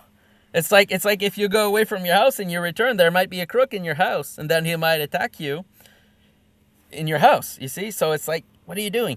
And why do people do it? Because it gives you some powers. Because when you do separate from your body, now you're wandering, now you're in exile, you get magical powers from that. It's literally true, because the same reason why you get certain abilities when you are in exile in real life. Let's say if I go visit places, I have certain abilities that I don't have when I stay home. It's just an obvious thing, because now I'm a foreigner. Let's say you go visit another country, you're a foreigner. People don't know you there. They don't know who you are. So that gives you power. I can steal easily now from people and just leave.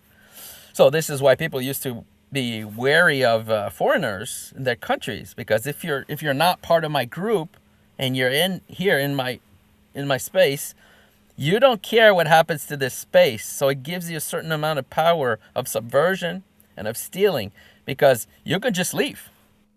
And so it's easy to steal when you're in exile. You just go somewhere, you steal, and you leave. Nobody could catch you because they don't know who you are, really. It's like you're unidentified or something like that. So I'm just giving an example here because I was saying magic comes from exile. It's literally true, okay? But I could go far into this, like explain all the kinds of magic that you could get from the state of being separated from your body. It gives you subtle influence powers, really. Well, think about it. If you leave your house, you can go in somebody else's house. See?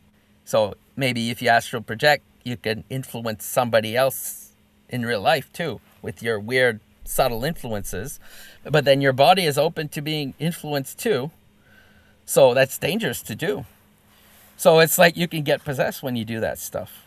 So don't do it. I mean, it should be obvious, but I mean, the reason people do it is because it gives them some powers. Like you just said about the military, they're training soldiers to do that. Potentially. Why? Because it gives them the ability to spy. It gives them the ability to visit foreign places and see things they're not supposed to see. So there you go. It's all related. So I hope it makes sense what I'm saying. It probably sounds completely insane. Well, no, it is connected because that's why I brought it up with Stargate, referencing Trump's AI agenda, right? Because symbolically that's what it represents, and we have now this like invisible force that's like spying on all of us with these these LLMs. It's all automated. All the surveillance state is now automated, right? So it's like it's all invisible. You have these invisible entities, or if you want to call them that, I know it's kind of humanizing them even to just say entities or whatever, but yeah, it's machines that are spying on us now. But and to your point, it's arguably even more dangerous where your soul goes when it does depart from the body. So your body's vulnerable, but then your soul, in a sense, is even more vulnerable, because where you're really going is in that aerial realm, as Father Seraphim Rose describes it, and as the Fathers described, where it's really like the hotbed of demonic deception. That's like where that's where St. Paul talks about all of the hierarchy of the demons in the aerial realm, the princes and principalities in the air, and that's where that's where you're going when you do psychedelics. That's where you're going when you do the astral projection. And Saint Ignatius Brianchanov talked a great deal about that aerial realm, and he said explicitly that the only permissible way through that realm is in the arms of two angels when the Christian die, like when the Christian's body reposes, you're brought through that realm, you're guided through it by two angels, because you can't actually withstand the deceptions that occur in that realm. You think that you come back and you're more enlightened and that you had this like definitive transformational experience. You saw Jesus, or you saw angels, or you saw, people describe this all the time in near-death experiences. And the deception there is also that, I was comforted. I had this great comfort there. So like whatever I'm doing in my life I'm on the right track. I just keep doing that and I'm going to heaven when I die. I already got a glimpse of it, right? So there's like tons of unimaginable, incomprehensible deceptions that occur in that realm.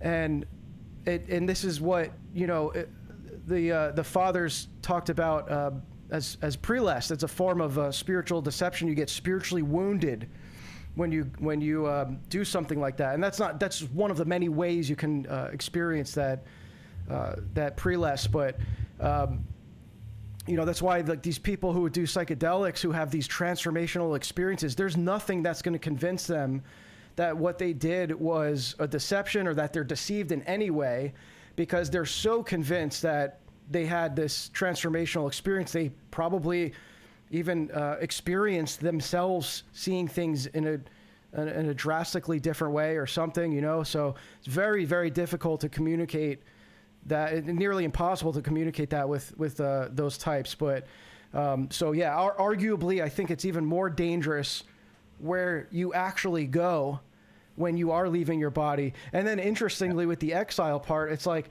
well, that's the demonic realm. What are demons? Yeah. They're all exiles. Yes, exactly. Exiles from God, really. Exiles from the domain of God. So it's like they don't want to follow the rules of God, so now they're in exile. So you don't want to, it's like you're sent to prison or something. You're going to visit a prison with a bunch of criminals that don't want anything good for you. It's not true that they're on your side or anything like that. They might want you to become a criminal like them, but that's also not good. So it's like the only reason they could like you is so you join their rebellion, let's say. Yeah. If you join a rebellion, then maybe they like you. But if you don't, then yeah. So it's not good either way, obviously, right? It's like you don't want to go into a prison. Yeah. Either you become one of them or you don't. Either way, it's not good. So yeah. Yeah, or it's almost like you're leaving your body and you're going to like the UN headquarters or something. Like you're going somewhere where like it's the hotbed of like global deception, and you're like, oh, I've got it figured out. Well, no, you just went to where they conceive of all of these deceptions. I'm very much like out of my depth in trying to analogize this, because it's something I think that it can't even be communicated how dangerous it is, honestly. But yeah. Well, I think I agree with what you're saying. I would have to read some of that, what you said there, to make sure that I'm not talking about something else. It's always a problem with words, right? It's like you got to make sure you're talking about the same thing. But I think it sounds like it, but because it makes sense, the idea that it's the realm of deception, because kind of related to what I was saying before, how I was saying that because it's related to the world of formlessness, and formlessness is something that could take on any form. But it's not the real thing. That's the definition of a deception, really. So it's like that's why it's the realm of deception, because it's like you're entering a world of formlessness, and formlessness is what is good at making deception. It's like good at, if you want to be good at disguising yourself, being a spy or something, you disguise yourself. It's because you're good at not letting your true identity present itself visibly, right? So that's something you need to have in order to be a good spy, is like not show your true colors, not show your true light, hide that, and then show a false light, show a false form, a false image. So it's like you could pretend to be a fireman even if you're not. So it's one of the powers that you get from being in exile. It's one of the powers that you get, is the power of disguising yourself. Because now you don't have the form. You're not in your body. Your body is like part of your form. So now you're more free. You're free to disguise yourself as other things. And you're also free to get tricked by things that are good at disguising themselves in other things, right? So it's like Halloween, basically. It's like you're going out in Halloween and you see everyone in disguise, monster disguise, really. Something like that. Yeah. Well, you're in a if you're in a formless realm, then you get to determine what is formed from that. Yeah. It's it's Yeah, magic. Yeah. if you're in formless, you can transform, but it's not a real transformation into something good or concrete or real. It's a fake form, like a disguise or something like that, like a hologram. And I think one of the things, by the way, yeah, one of the things it's interesting about I was talking about last time about Moses and the Egyptians. Like, what's the difference? Well, one of the things is we see it when he changes his staff into a snake. Okay, and then it says the magicians of Egypt do the same. So you might think at that point that it's the same. Okay, but then it says, and this I think is important. It says the staff of Moses ate or consumed the staff of the Egyptian magicians. Okay, so it's interesting. It doesn't say the snake. It doesn't say his snake consumed the snake of the Egyptian magician. It says his staff consumed the staff of the Egyptian magician. It's not. It's on purpose that it was written like this, because it would have been more natural to keep the snake thing there. They're talking about a staff changes into a snake. It would have been more natural to say the snake of Moses ate their snake, but that's not what it says, because the real power of Moses compared to the magicians is that his staff is a real staff. It's able to turn into a snake and then return to a real staff. But the staff of the magician, they turn it into a snake, and then when it can't return correctly into a staff. When it turns back into a staff, it's like a weird hologram of a staff. It's a fake staff. It's like they cross over into this realm of everything is fake. You know, everything is not real. Everything is not what it seems. Yeah, it's Because the that's what original that realm is. simulation theory. Simulation. It's all a simulation. So they cross into that. Everything is a simulation, which is what the snake is, by the way. The snake is all about. His perspective is everything is fake. Everything is simulation. But then the difference is one of them can come back from there correctly and become a real staff again. The other one, he can't come back from that place. That's, I think, the big difference. It's like not having the power of resurrection or something like that. It's like you have a near-death experience or something like that, and then you return, but you're like infused with this realm. Your whole perspective has been transformed, and now you lost your innocence. And now everything is fake and gay, even in the real world. So it's like you come back from the simulation world into the real world, and you call the real world a simulation now. Your eyes can only see the holograms now. It's like everything is fake. But you're wrong. It's your perspective that was corrupted. It's like you lost your innocence. But the difference is when Moses' snake changes back into a staff, it's a real staff. And the other one is a fake hollow staff. And that's why it says his staff destroyed their staff. It's not the snake that eats. You see, it's interesting. So the real power is in the returning from death. It's not in going into. This should be obvious. Actually, everyone can die. Not many can return from there correctly. So we could say Jesus obviously is what he was able to return, a real resurrection, not a fake one, because this is important too. It's like you can cross over into that realm of death, and then return incorrectly.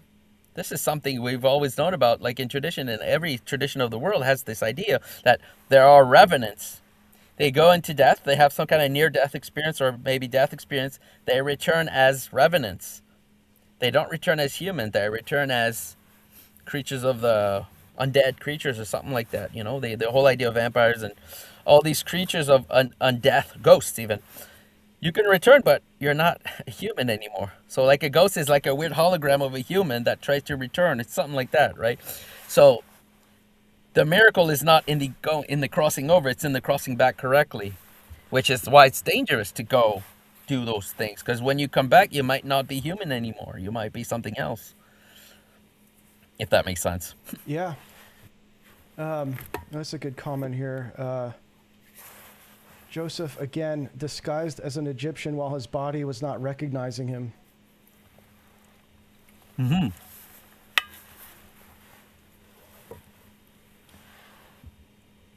Yeah, I think the Prince of Egypt played into that with Ramses' magicians using illusions to try to mimic Moses' plagues. Yeah, yeah, they use tricks in that movie. It's not that bad, that movie actually. There's interesting imagery Yeah. there. They were using like parlor tricks, really. That's what they were Hmm. doing. In a way, it's good, but in a way, it's bad because it makes it seem like they didn't actually do magic. So, but they actually did do magic. You see what I mean? It can also go the other way to be a bad thing to tell us that, because if you think like that, then if you see actual magic, you'll think it's good. If you think Yeah. it's with Yeah. parlor tricks, but it's okay. I think it is kind of a parlor trick that is done, but it's a parlor trick at a deep level, though. It's not just. It's like fake magic. Show magic is based on all the same principles, I think, as real magic. Real Yeah. quotes here. It's, oh, I'm creating an illusion. It's not real, but you Yeah. think it's There's, real because I tricked you into thinking it's real. Yeah, it's really, yeah. Yeah. it's Yeah. deceptive. It's the art of deception. Exactly. And this is why we have to be careful too when we talk about these things, because it's like, okay, if I do a parlor trick to you, someone could say it's not real, and then we have to ask, okay, what do you mean by not real? Because it is real. I'm actually am doing this Hmm. thing. It's not like a cartoon, I'm doing it.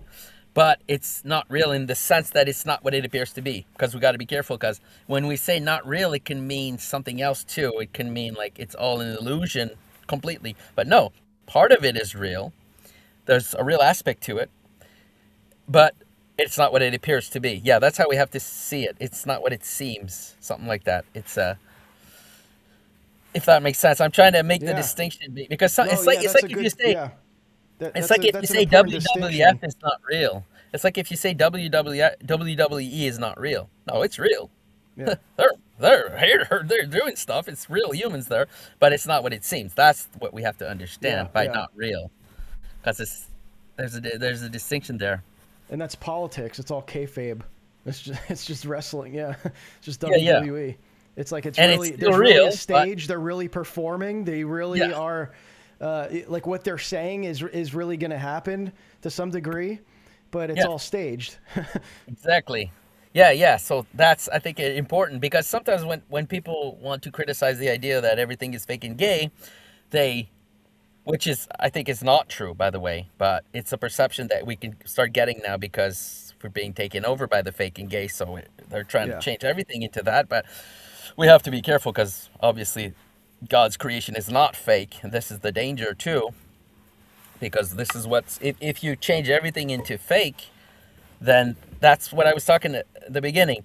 This is a satanic trick. You make a simulation that looks like the real thing, and then you conflate the two, and then you start saying that the real thing is a simulation, you see?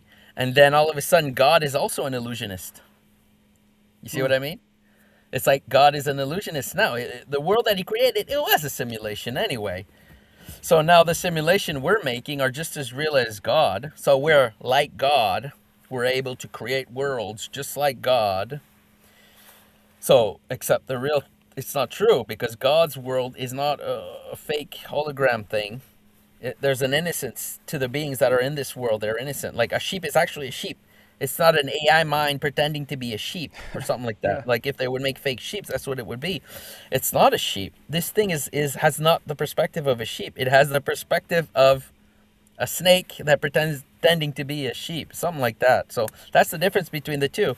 It's like the staff of Moses is an actual staff, and the staff of the magicians is a fake staff. It's something else, a snake pretending to be a staff, something like that, right? So I think this is the deception that we're starting to go through now. So we have to be careful. It's like anyone that says we're living in a simulation, got to be really careful about that. Unfortunately, for some people, hearing this is like useful for them if they're really just materialists, and then they hear the idea that we're in a simulation. Sometimes it kind of helps them to not be materialists anymore. You see what I mean? It helps them to see that maybe there's order and meaning, and it's some higher purpose to the universe. It's not just stuff, it's not just rocks. But then, so there's a useful component to it, but then it's also very dangerous because it brings meaning in a twisted way, where now Yeah, now God is a midget. God is Yeah, well, a it's sure. gnostic. It's like, so yeah, someone mentioned in the chat, it's like a demiurge. So if you like keep going back to the first principles, right? So let's say you are someone who unironically believes that reality is a simulation, which actually many professors and doctors now, people with PhDs are now purporting this idea.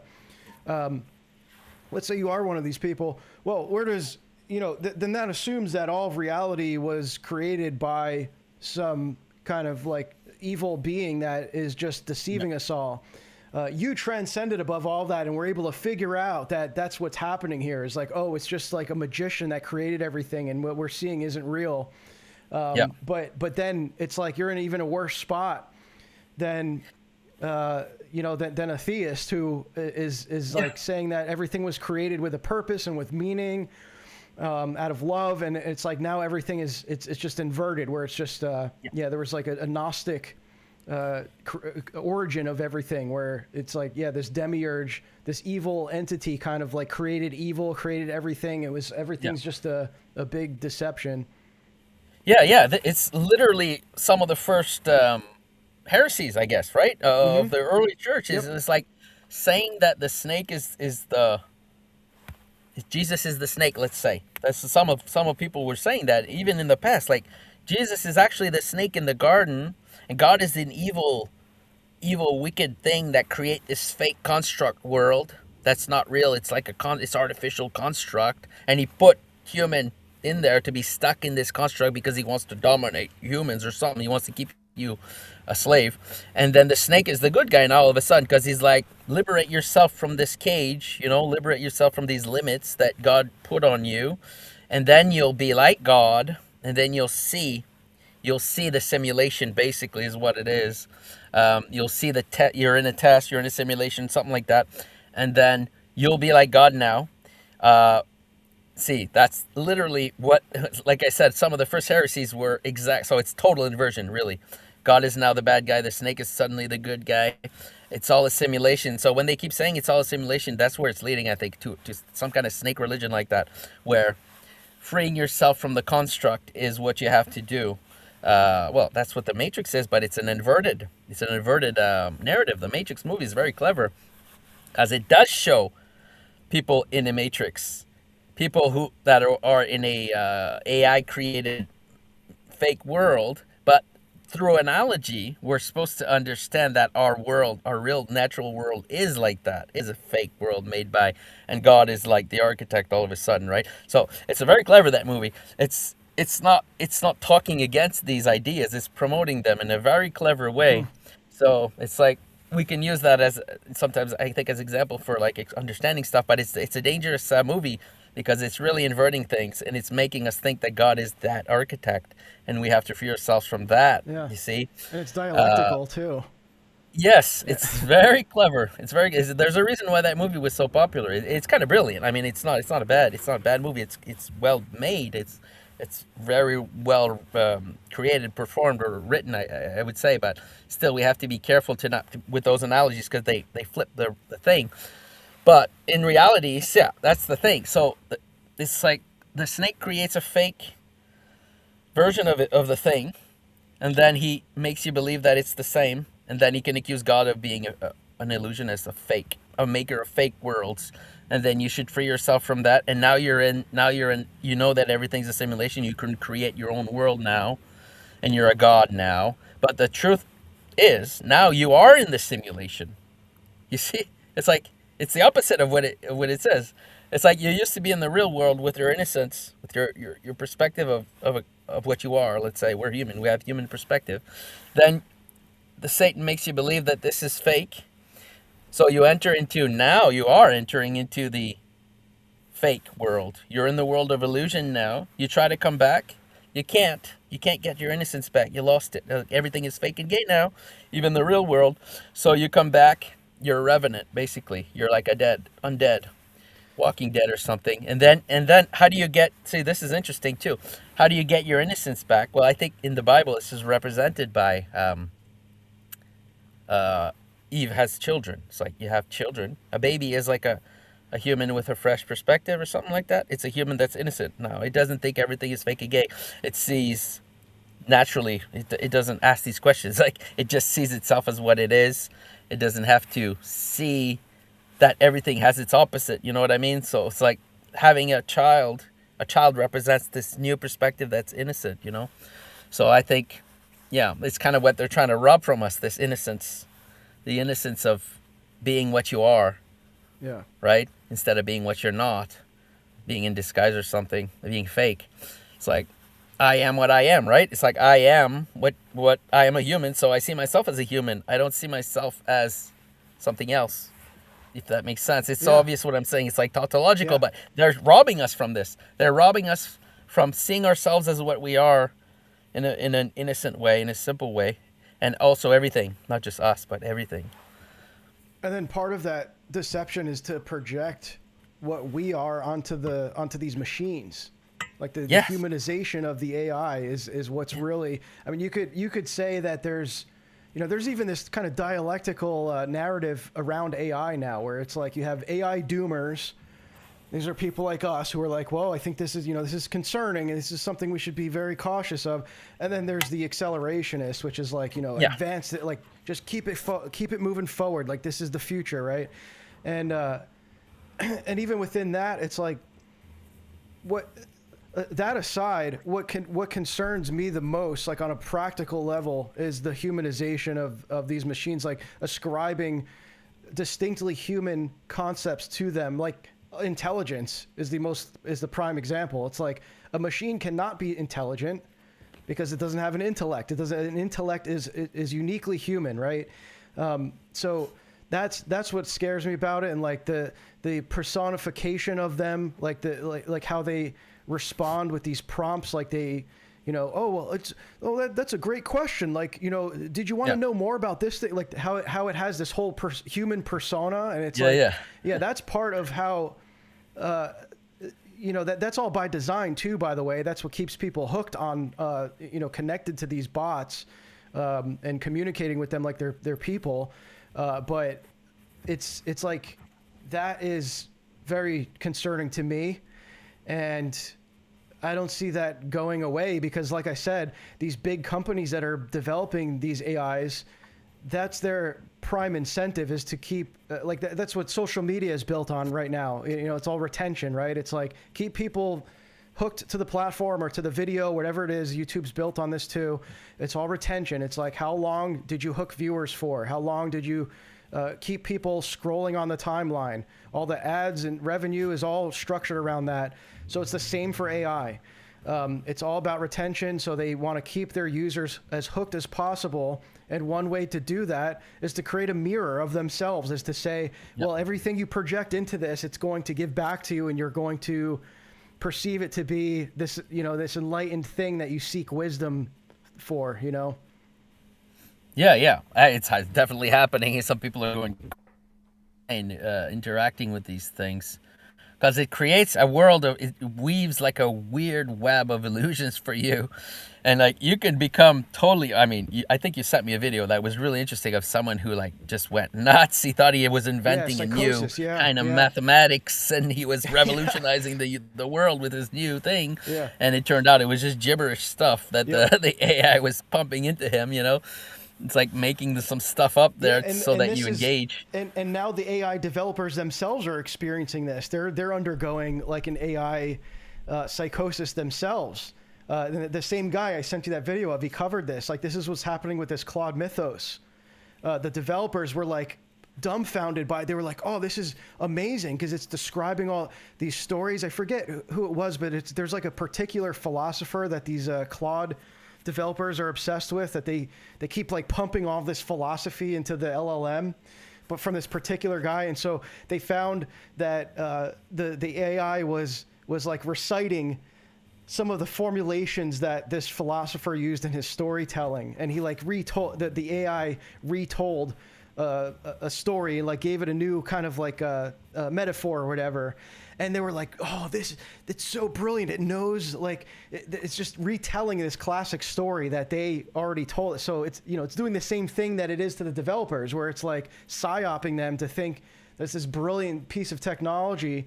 And they're talking about that in the white paper too, like how they describe this mythos. They're like, just in awe of it, right? And it's like, they're like huffing the fumes of their own farts is essentially what's happening. Yeah, well, I think I think what's part of what's happening is, this is a clever thing they do. It's like, you create a copy, and then what happens naturally is that terms get redefined so that it fits both, okay? So this is what's going to happen with the AI stuff. It's like when we say it's not intelligent, okay? What's going to happen really is part of what they're doing, is we're going to have to define intelligence in a way, okay? We're going to have to specify exactly what that means. Technically, you see, it's part of it. Technically, we need a technical definition of what consciousness is. We need a technical definition of what intelligence is. And when they do the technical definition, well, the AI is going to be intelligent. You see what I mean? But now our intelligence has been reduced to this definition that has actually changed. And now, so our intelligence is now the same as the AI. It's like they're going to redefine terms, really. This is how it always happens. It's like when they redefine the idea of gender, It's like they redefined it, and now all of a sudden we have to abide by those definitions, because that's how language works, right? I mean, it's shared information. Language is for shared information. So if there's something similar to what you usually call intelligence, then our word intelligence will modify itself for the shared intelligence thing. And the next thing we know, we will have to say that the AI is intelligent, because the word will redefine itself through use, And so now we're going to be equal to this AI, and then it'll surpass us according to that definition too. That definition will then, the AI will be smarter than us according to that definition. You see what I mean? It's like it's going to flip things. Yeah, that's in itself also a form of magic. It's just all LLMs are is language. That's literally in the definition. They're large language models, right? So it's like everything that they do involves words. Everything that it can do involves just transforming words and creating, perceptively creating realities with words, right? It's like they're able to transform what the definitions of these words are. Yes, I think you're right. Like intelligence is just this word now that's just been so obscured so much that it doesn't really mean anything anymore. So a lot of the stuff you're seeing with AI is the obfuscation of reality. It's just obscuring what's real and through language, just by redefining things, by creating right, with language. I mean, that's what code is, right? That's why they're so good with code, because code's just language too. So it's like, you could build something with language. I think it's very, to use a biblical reference, it's like the tower. What was the Tower of Babel, right? It was like all of language was unified at the time, and they were building this, using technology, building this tower to transcend the heavens, to transcend the limitations of God's creation, and that was, and what happened as a consequence is the language was dispersed, and it was it wasn't unified anymore. So there's this kind of constant effort of man to reunify language, and that's what we're seeing with the emergence of AI. Is like now we have these models that are just doing all of that, and like it's creating a unified global language.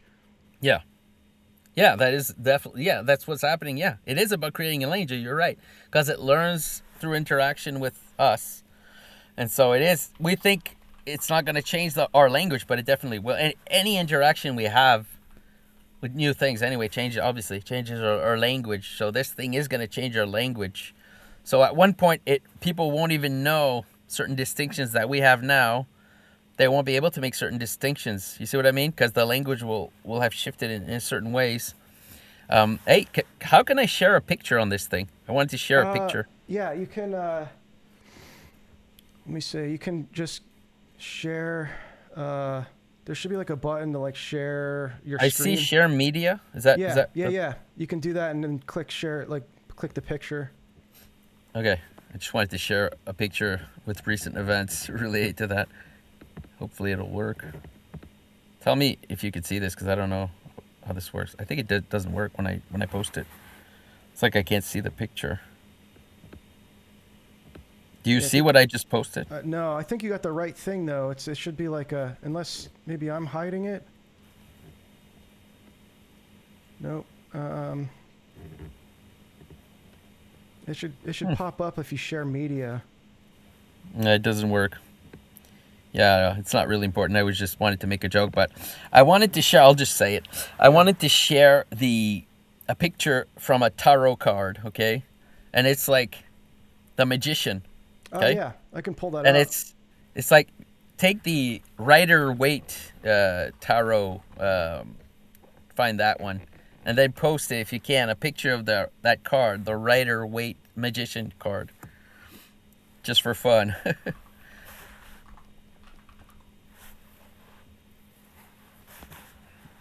Yeah, I've seen this. Yep.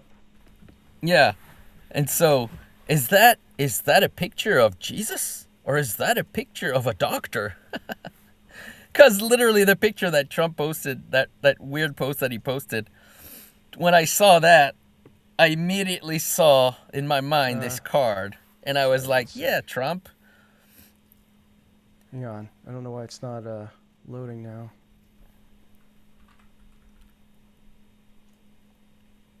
Oh, this isn't a good picture. Yeah, I got it here though. I don't know if we can we see this? I don't know if it's pulling up for me now. Hang on. Can you guys see that? No? One sec. Oh, here we go. Yeah. Yeah, okay, there you go. So that card, when I saw Trump's posts, that's what I saw in my mind. I was like, he's not dressed like Jesus. He's dressed like this guy. He's dressed like the Magus, the magician. So I thought that was hilarious. And then he like used that as a kind of little test there. I'm trying to get a better view of it, but yeah, I've covered this before. You have the magician doing... There's a reason why he's posed like that, and this is the pose that Baphomet makes, the image of Baphomet. And you can see that there's a, the occult star there, whatever you want to call that, the pentagram. But he's what's funny is in the real whatever that means, but in the more older versions of that card, he's literally just like a show magician. He's like has these little cups and bowls. Yep. In the older versions of that card, because this is like occultist. He's got a magic wand. Yeah. In the other version, it's not like that. It's actually more interesting to me. And the other one is like literally a show magician. Like a street magician who's doing like shell games with his little balls and cup there. So it's kind of, in a way, it says a little bit more about the nature of this thing than this version here, because this is like later versions created by occultists, really. Yeah, it's funny. So you have he's pointing, yeah, it's right there. I see it. As above, so below. Right. That's what that symbolizes. He's pointing what happens above, so happens below. The magician is in the middle. It's he's the theurgist, and then it mirrors below what happens below happens above. That's where it kind of inverts what's true, because there is a truth to. Like what's in heaven kind of interacts with reality, with the material, right? But it's like with the magician, that's kind of flipped, or rather, the man is in the middle of that and is able to become the operator of what happens between the divine realm and the earthly realm. And he's like a mediator in a sense of and so that's what that symbolizes. Try to put the card at the bottom left there corner. It's like an older. This one. See, now that one is like a street magician. Yeah, with he's like a jester. He's like, yeah. that's more, I think, what it really is, because the other cards were made by occultists who want to promote certain ideas, right? But the older, even older than that, I think it's like he's literally just a street magician with his little cups and balls and doing magic tricks, you know, because that's actually what it really is. But anyway, I just but wanted even to, with that, he's doing the same pose. It's that he's posing. He's got one hand pointing up Yeah. and one hand pointing down. yeah, yeah, but I think that's still a more recent version. Anyway, it's Yeah, not really yeah. important. It's not really important. I just wanted to say that in the older versions, the magician was doing tricks, was doing partner Yes. tricks, Yeah, and then yeah. they changed it into something profoundly cosmic because they are magicians. So they want us to think the magician is real, right? So it makes sense that if a magician makes a card like that, he's going to make it look good. He's going to make it look like it's real.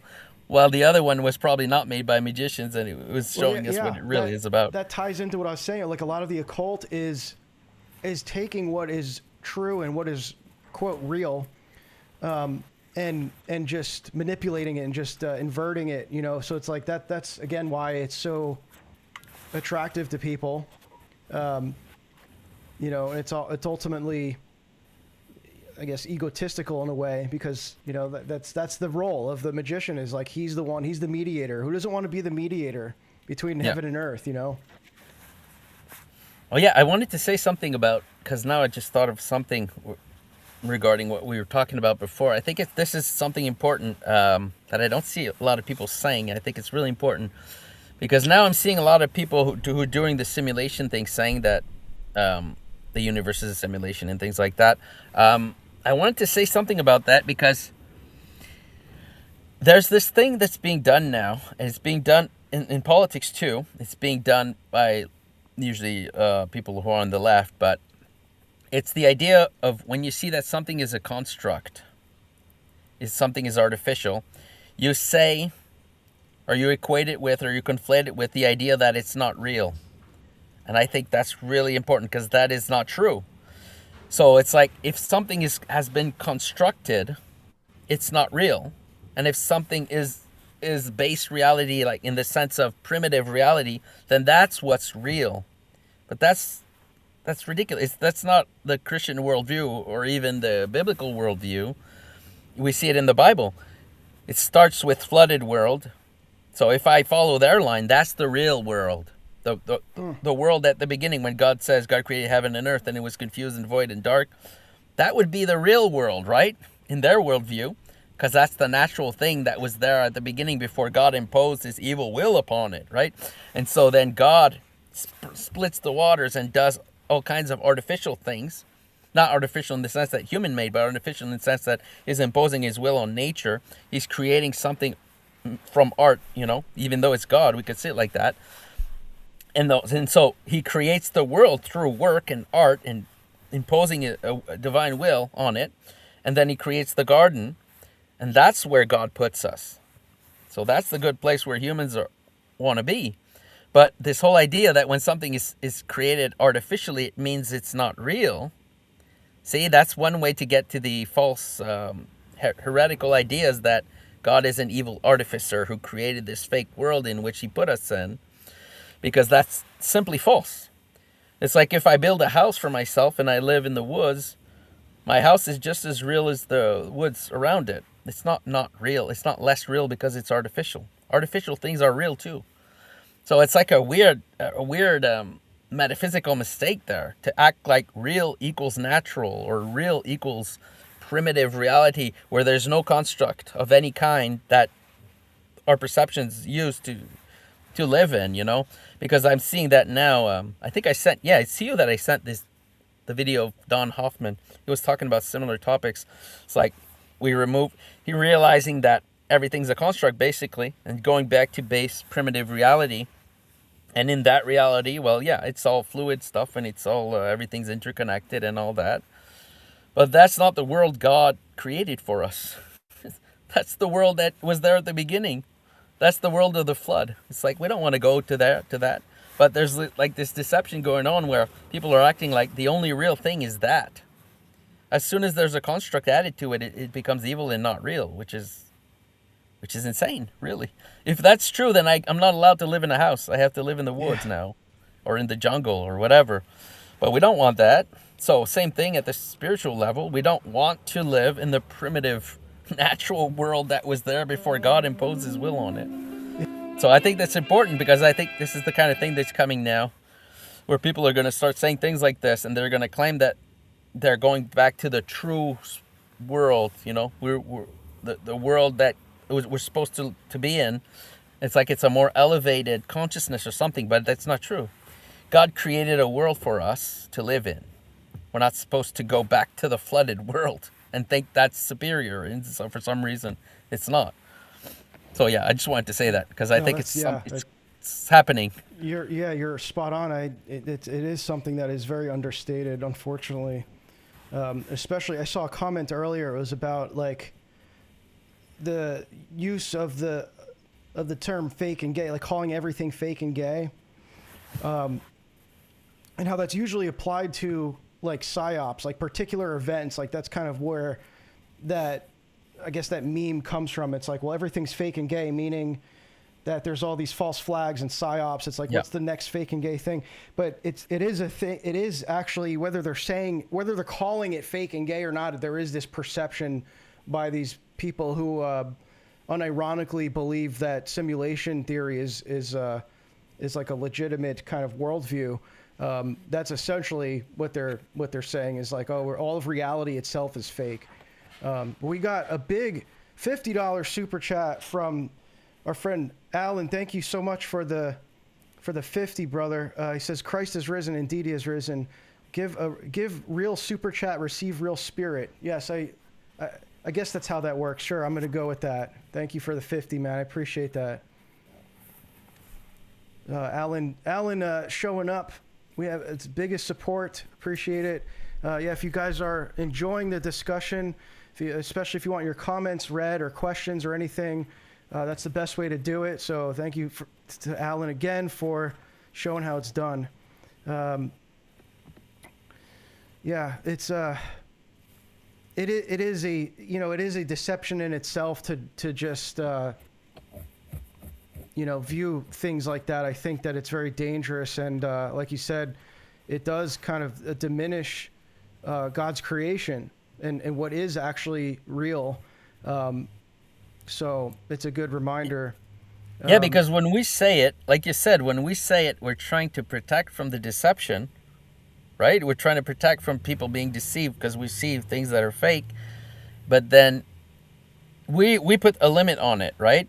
We naturally or intuitively, we have a limit on it. It's like you're not going to say Christianity is fake and gay too, right? Right. Not going to say that, but other people will. That's the thing. So it's like we're unleashing these waters on people by saying fake and gay. I agree, it is. That's the thing. I'm not even saying it's not, but we're like unleashing the floodwaters when we're saying everything is fake and gay, right? So we know where we want to stop these floodwaters. It's like we have a grail, it's Christianity is our grail. We want to contain this flood, but then other people don't want this containment of the fake and gay. They want to go all the way, and it's like Christianity is fake and gay. All religion is fake and gay. Everything, even the universe, is fake. You see what I mean? So it's like we're releasing the floodwaters, and we stop it for ourselves, but others won't. And they'll rejoice at this idea, because if everything is fake, then we become like gods, and our own body, our own existence is not real. It doesn't have a solidity to it, And so, why wouldn't you be a transhumanist or something like that, right? If you think like that, there's no reason to not want to just be anything then. If everything is fake, then why, if I can disguise myself as anything, why would I disguise myself as me? Why don't I disguise myself as a powerful being? It's like, you see what I mean? There's no, once you think everything is fluid or everything is formless, well then everyone should be a transhumanist then and turn himself into a god or something, which is what I think they're doing. It's really like there's no end to the kind of postmodern mindset of like questioning objectivity, because then with the simulation, for example, it's like well, nothing's real, but we are in a simulation. So is that real? Is the simulation real? You know, like how far do you go with that? And then what if the simulation is also fake? Then what? Like, it's like there's no end to it. Like if you're gonna take that to its logical conclusion, even the simulation isn't real. Yeah. And it then could you be just made a full circle. Then it's like the snake eating its tail. Yeah. That's kind of what I did in the article of the. Well, it's not an article again, but the conversation I had with Grok, the fake conversation. It's kind of what I did for fun there. I said at the end there, I say, maybe they're simulating a simulation. You know, it's like maybe they want us to think it's a simulation. Point. Yeah, people that are like, oh, why are you even talking to it? It's like that's the point, to show that it's a snake eating its tail, like to show you that. Yeah, it's not something to be trusted. Like you can't even. It's going to give you the answers that you're going to dictate from it. You know. And it's like at the end there, it all cancels itself out, really, because like you said, if the fake is fake, then it's over. Like why don't we just get our innocence back instead? Why don't we just focus on that, getting our innocence back? Really, that's what we should be doing. But it's hard. I'm not saying it's easy, but it's like because there's a thing. Okay, there's a thing where when you see fakeness, when you see falseness, when you see corruption, obviously you want to talk about it, right? Because you want to warn people or something like that, right? Let's say the past few years of my life have been all about that, and I can see that it's unfruitful, honestly. And I'm not saying I don't want to do it anymore, but it's like I see it. There's something I got to find that I don't have, but because it's like if you talk about that to people who still have their innocence, then it's like you're bringing them into you're transforming them into cynics, right? It's like you could transform someone who's got a normal life and, you know, he's doing good into a cynic like you, like me, let's say. And then it's like you're kind of being a snake there, right? Even though it's not on purpose. I'm talking about myself because I've been doing that for years now. And I actually, you mentioned Nick Hinton. At the beginning, I think. He was a huge influence on me. Huge influence, because I was in that mindset, and then I started seeing some posts. I didn't know who he was at all. I just started seeing posts. And then at first he annoyed me. I was like, this guy. It's like, because he was talking against me without knowing it, obviously. It's not me personally, but then I started reading his stuff, and it kind of flipped my mind a little bit. It changed me into from a cynic that wants to change others into cynics, and change me into a cynic that wants to protect the innocent child, you know? It's like, well, this is something, my brother and I have been talking about these subjects for a long time now. The story of St. Christopher, we're doing a comic book about that. This has been with us for a long, long time, many years. And so I'm starting to understand some of this, right? It's like St. Christopher is an example of someone who's like been to the dark side, is like turned into a demon or something, and then he returns, and when he's not converted to Christianity, he's a demon. He's like Reprobus is his name, right? And he's like eating people and stuff. He's got pride. He's prideful. He's saying, "I will only serve the strongest, the most powerful king," or something like that. I should read that story again, but it's been a while now. It's like he refuses to serve something that's not the most powerful, and that probably means more powerful than himself, and he's a really powerful being, right? Because he's like a giant, really. This is what he is. And so he's like, I refuse to serve anything that, I only want to serve the most powerful. But that's like prideful, because he's like saying, really, I can't serve anyone because I'm the most powerful. It's like a clever, prideful thing there. And then, eventually he gets converted. And then what does he do when he's converted? He carries Christ, the child, on him. So it's like across the water. So what does that mean? It means he's protecting the innocence of the child with his powers of cynicism, right? His powers of seeing that everything is fake and gay. He's using those powers to protect the innocence of the child from these waters that make everything false, right? So it's kind of like what you were saying. You're saying before, he just made the connection. You're saying the only way you can cross those waters is if you have two angels, right? Two angels to protect you, right? When you cross, so we could say that it's the same pattern here. It's like St. Christopher is like protecting the innocence from all these waters, you know, on his shoulders. So it's kind of helped me to understand that. It's like if you have perception of falseness, you know, it's hard because we're not, you know, we're in it too. It's hard for me not to be cynical when you see what you see. But then it's just like a change of attitude that I had a little bit because of Nick. Just a change, of slight modification, but it's a big one. I think it's like now I want to.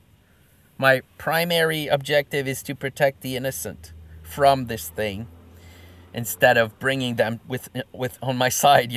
Become one of the conspiracy theorists. I want them to be protected from these influences. So anyway, I just wanted to mention that because you mentioned Nick before, and I kind of owe him something there, so I wanted to mention him.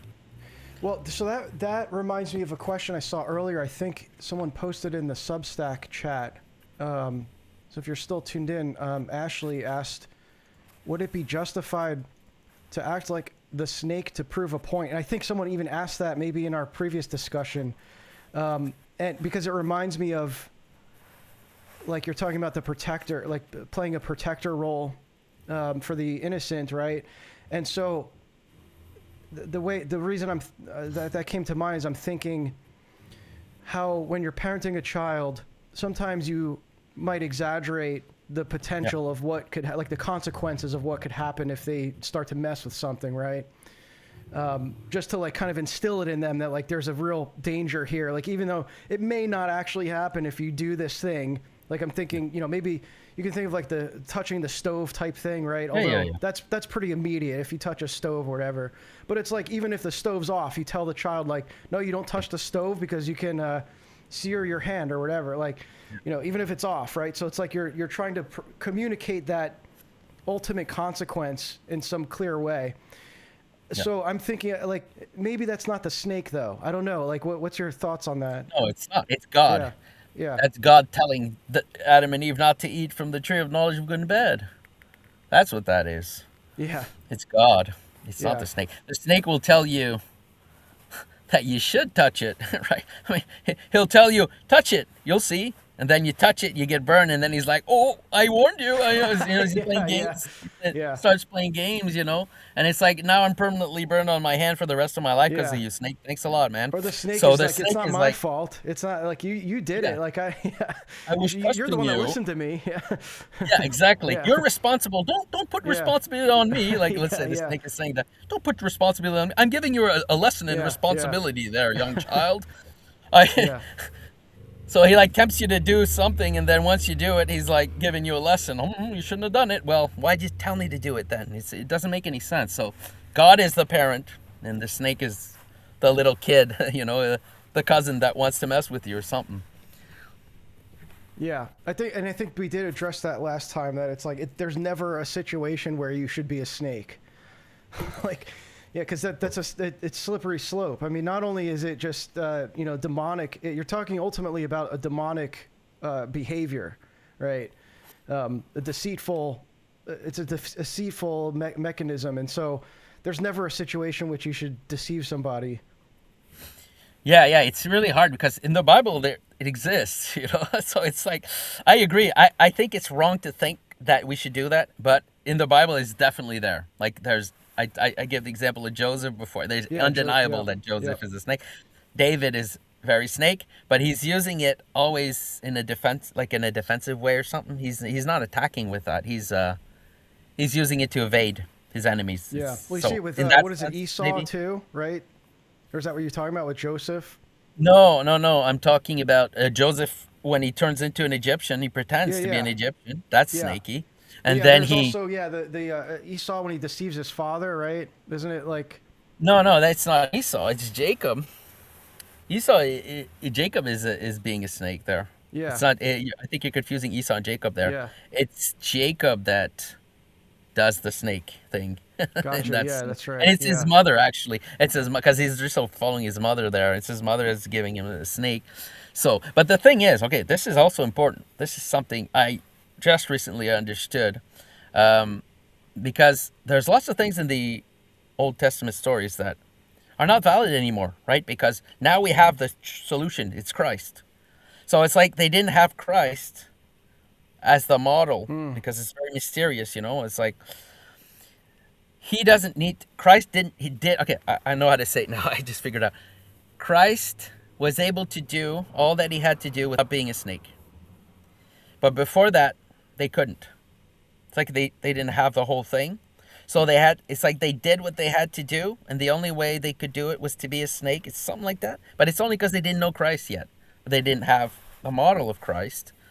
And so a lot of things that they did in the past, they did incorrectly by being a snake because they didn't have the full picture. They didn't have Christ. But now we have Christ, so we don't have to do these snakes things. Because like Christ did all the stuff that he did without being deceitful. That's what I'm saying. Whereas in the past they didn't have the whole picture. So it's like they had to do what they could, Yeah. you know. And Which I remember you deceit. talking, I think last time, about how he almost like symbolically kind of became the brass serpent, like on the cross, right? Like a symbol of Yeah. that. Yeah. Yeah, and he is not a snake. See, that's what's Right. interesting. He didn't act like a snake at all. Jesus Right. was like, really? The only way he I acted mean, he also slightly wasn't a like, criminal. He wasn't what he got crucified for. exactly. So he is an image of that, but he is not that.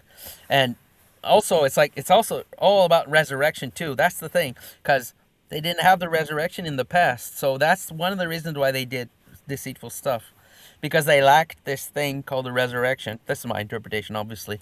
And so Jesus, the only way he could do it without deceit is because he had this it's like he had this secret ingredient, let's say, which is the resurrection. It's like because he has the resurrection, he was able to do it correctly, his mission, let's say. Because it's like other people did part of the mission, but because without resurrection, they couldn't do it. Like Joseph is an example. It's like they had to go into exile, but he didn't have the whole he wasn't the incarnation of the whole truth, right? That's obviously Yeah. we believe Yeah. that. So because of that, there's some things that he needed to do still, and the only way he could do it was with deception. It's like he had to he had to pretend he was an Egyptian. He had to lie to his brother. He had to put the cup in their bag and false evidence, accuse them falsely. That's all obviously not good. But Jesus did all what Joseph was able to do, but without any deception. That's what I'm saying. And it And gives weird yeah. things. It's And weird. I mean, Jesus Yeah. tells us to do weird things, you know? It's like I'm sending we talked about that I think last time. I send you as a sheep to the wolves. He says things like that, right? I mean, that's crazy. He says a lot of crazy things. I agree with them, but we have to like not forget that some of what Jesus says is really mysterious. Even just if someone hits you on the cheek, show the other cheek. That's crazy. I agree with him now. Now I used to not. It used to bother me, but now I think I understand more what that means. It's like the reason to do that is not what people think. It's not about others. It's about you. It's your soul that you're saving. It's not for others. It's Right. like because people interpret it in weird ways, where it's like he's talking about going into the kingdom of God too. It's like if you want to go in the kingdom of God, then this is what you do. And he says weird things that are not part of this world. Like they're not in this world. Because we have laws for this world. Laws like don't steal and don't covet, things like that, right? Don't keep things separate. Like your stuff is yours, my stuff is mine. It's like the Mosaic law, really. Moses, this is what he gave. It's the laws of this world. And then Jesus, he knew about more than this world. So he has some laws that seem weird to us because we apply them to this world. But it's like when he says, do not judge others, and it's like you will be judged by how you judge and things like that. It's like he's talking about something more than this world. And it's like sometimes we try to understand it in this world, but really he's telling us how to get into the kingdom of God. That's what I think he's doing. And sometimes I think it's wrong for people to apply some of what he says to this world. It doesn't work. He's talking about higher level of reality, but it includes this world. It's not true that you can't survive in this world if you let somebody that hit you on the other cheek. By the way, try it. It works, I can tell you. When someone hits you, you'll see it work. Nobody tries it. It's like everyone's criticizing it. Like, if you do that, everyone will step on you. No, it's not true. Yeah. If you do that, people will look at you like they won't know what to do. They'll be so confounded. I've seen it. And that's It's what Christ like did with his surpassing words. this world. He did that with his words. He confounded, the Pharisees. Like they thought, they were kind of doing that verbally, like jabbing him, with the law and stuff. And then he would confound them with something that they didn't even know what to say about it. It's like they were speechless. That's kind of like a verbal turning of the cheek. Yeah, and it's funny to see how Jesus is good at we could say rhetoric, but it's not really. But it's like good at answering nonsense, Yeah. right? He's good at Yeah. answering these little traps that are set for him by his enemies. It's like I actually I used to like not talk about Jesus, but now it's the only it's the only person I want to talk about. It's funny, but it's like when he has a temptation in the desert, he goes to temptation. I I used to not understand this story, this part of the story, and now I think it's so brilliant, especially his second temptation. It's actually that is a brilliant, beautiful story. There's lots of information there. It's like about the nature of Satan too. It's like if you want to understand what the nature of this guy, read the second temptation of Jesus in the desert, and it's all there. You could see all his weird little tricks there. Because basically he's like, well, it's like most basic tricks of Satan is to like almost like a child, really. It's childish what Satan does. It's like one of the things that he does is, let me see, I wrote it down here so I didn't forget. It's like a basic pattern that Satan does. Okay, it's like children on the playground. This is something important. If people want to understand how all these magic things work and all these satanic stuff, you look at children on the playground. Although I don't know if nowadays they still do that because now they're probably all on their phones or something. Yeah. But Yeah. when I was a kid, and probably when you were a kid, we basically kids at a certain age do what looks like magic. Okay, their interaction, especially boys. I don't know about girls. It's like I don't have the experience obviously over girls, so I don't know. But as boys, I remember some of the stuff that we used to do to each other. It's literally magic. Like we used to do things like, let me give you an example. I used to do this. Tell me if you did this too when you were a kid. Like you go like this, you make a circle, okay, and then if the other kid looks at the circle, you punch him. You punch. Yeah. Like you It's give him the a- okay symbol actually. Yeah. It's like well here Okay. it's yeah Well- it's like you make the okay symbol. You do it Oh, like that's what you were subtly, doing? like it's not in plain sight. Like you do it somewhere where Okay. they see it in the corner of their eye, and when you spot them glancing at it, you punch them. Yeah. And Okay, it's like a so rule that you can do that. is- if we want to understand magic, Yeah. this is how we best way to understand is this because it's really primitive stuff. It's not like sophisticated. It's really simple, but it's really powerful. Like so, there's lots of information in this game where you put a little circle, and then if you look at it, I'm allowed to punch you. So that's like almost the definition of Satan. He's showing you a false thing, an illusion, a meaningless thing, and if you pay attention to it, it gives him a permission to punch you. It's like I can attack you. If you look at this illusion that I'm doing, because it's not important really, I'm making you look at something not important. If I manage to make you look here, I'm allowed to attack you. That's the definition of Satan. And then really, it's an inversion of what we're supposed to be, because it's like if you get fooled, then you're in the wrong and I'm in the right. It allows me to. It's like I owe you one, right? I owe you a hit. So it's like it is an inversion of what it should be, which is if you tell the truth, it's good. If you lie, it's bad. And it becomes if I lie and I manage to fool you, I'm good, you're bad. I can punch you, right? Okay, so a lot of what politicians are doing now is at that level, okay, on Twitter and stuff. We should be careful not to waste too much time on this stuff, but it's like they do this primitive magic stuff. It's like the other example that I want to give, which I can use for the temptation thing, because that's the one Satan uses in that example. It's like he says, okay, as children, we used to do this. You would like do a dare, right? I dare you to this thing. And the implication is, if you don't do it, I'll call you chicken, right? So it's like, I dare you to this thing you don't want to do. If you don't do it, you're chicken.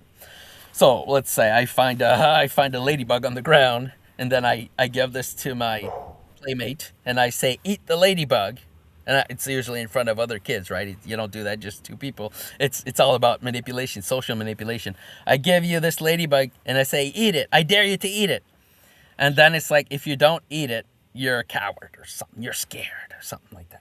And so basically it's interesting because that's like magic too. It's Satan. That's Satanism, really. But I mean, when kids do it, it's not really a big deal. But later when you're an adult, if you keep doing that stuff, it's like you're regressing into a childlike, weird little brat behavior.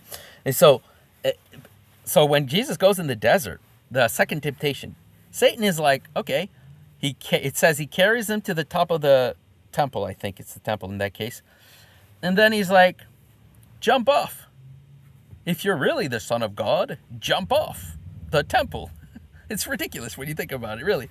But it's good that they use that in that story, because that is how Satan works. It's like a temptation based on ego, right? It's like, you should prove, it's a test. That's what Satan does. He's testing Jesus, okay? And he's giving them the parameters of the test. And the parameters is, if you don't jump off the building, it means you're not the Son of God. It proves it, right? It's like, if you don't eat this ladybug, you're a coward. It's the same thing. It's like making you do something you don't want and then implying that you're a coward if you don't do it. And so it's interesting, actually, how Jesus replies. It's brilliant. That story is absolutely brilliant. Jesus says something like, you shall not tempt God. Okay? So he's saying to Satan, it's like a deep thing here, because Satan is asking him to do something that if Jesus did, he would be tempting God.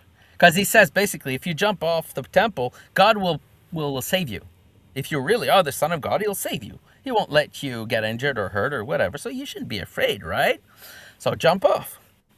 Prove to me that you're Son of God. And Jesus doesn't fall for it, obviously, right? And Jesus answers, if I do that, I would be tempting God. It's true. He's right. And so I can't do that.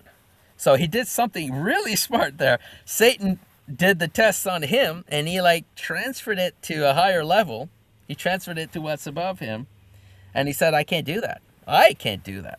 And at the same time, he's showing Satan a mirror, and he's saying, you can't do that to me. You see? And that proves that he's the Son of God. You see, it's very powerful stuff. It's very powerful. And then what do you see I the just Pharisees do when he's stuff. on the cross? They say, if you're God, you can come down save from yourself. that cross. Yeah. Yeah. And it's actually, I think it's the same test. Yeah. What he's doing here, it's the same test as Satan when he's on the cross. It's like, save yourself, save yourself. But I'm not supposed to save myself. It's like, if you could save yourself, you would. But it's like a false dichotomy, really. It's like the ladybug thing. It's all mind games, because it's not true that if I don't eat the ladybug, I'm scared, right? I don't want to eat it. You're not going to make me do. It's also part of it is I'm making you do what I want. It's part of it too. It's like Satan is just trying to make him do what he wants, right? So if I make Jesus do what I want through manipulation, it means I'm the chief, right? I'm the king. So that is the actual test. If Satan can make him do what he wants, he tricked him, and Satan is above him now, right? So Jesus is smarter than that, obviously, and he's like, nope. And he does a really clever answer where he creates a microcosm of the universe, and it's like, God is now in the place of me, and then you're asking me to be in the place of you, Satan, and to tempt God into doing something. No, I'm not doing it. You see? Brilliant. So anyway, I just wanted to talk about this story. I just recently understood it, and I was really amazed by the beauty of this this story. And there's another part to it too that I think is interesting, because it's like, I'm not sure if I'm right about this part though, but it's an imagery that I had when I read this story. I saw, you know how I don't know if you're familiar with winnowing. You know what that is, winnowing?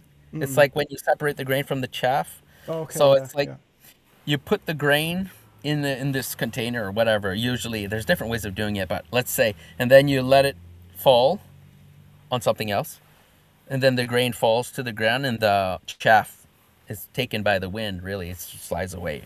So you're separating the grain from the chaff here, and that is one of the biggest symbols of the idea of a test. Temptation actually means this. It means separating the grain from the chaff through an experiment or a process. Like winnowing is a test, really, because we kind of changed the definition of that word through time, I guess. It doesn't mean exactly what it used to mean. It's like a trial, and it's like a trial that separates the good from bad. Well, when we do a trial in law, that's what it is too. It's like doing a process to separate the good from the criminal or something like that, right? So we could think that what Satan did there when he asked him to jump off the roof, now this is really my interpretation, I just think it's interesting. It's almost like he's doing the winnowing thing, and he's saying jump off, right? Jump off. And what's funny is in that analogy, the grain does fall to the ground. It's the chaff that doesn't get hurt. It's the chaff that flies away and is saved by being hurt. You see, it's kind of interesting. So it's like his test was inverted. The test of Satan is always inverted. He tries to make you do something, you got to not do it. The test is not that you do it. The test is that you not do it. Like in this case, he's trying to make you do something that's wrong, really. But if you don't understand, you think the test is, you believe his test. It's like his test is upside down, basically, is what I'm saying. So Jesus, if he would have jumped, it would have been not good.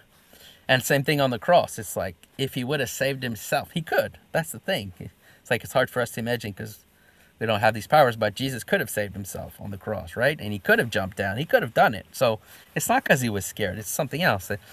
Maybe he knows, too, that you're not supposed to save yourself like that. He was supposed to die anyway. So, I mean, it's all doesn't make any sense. But anyway, so I just wanted to share that.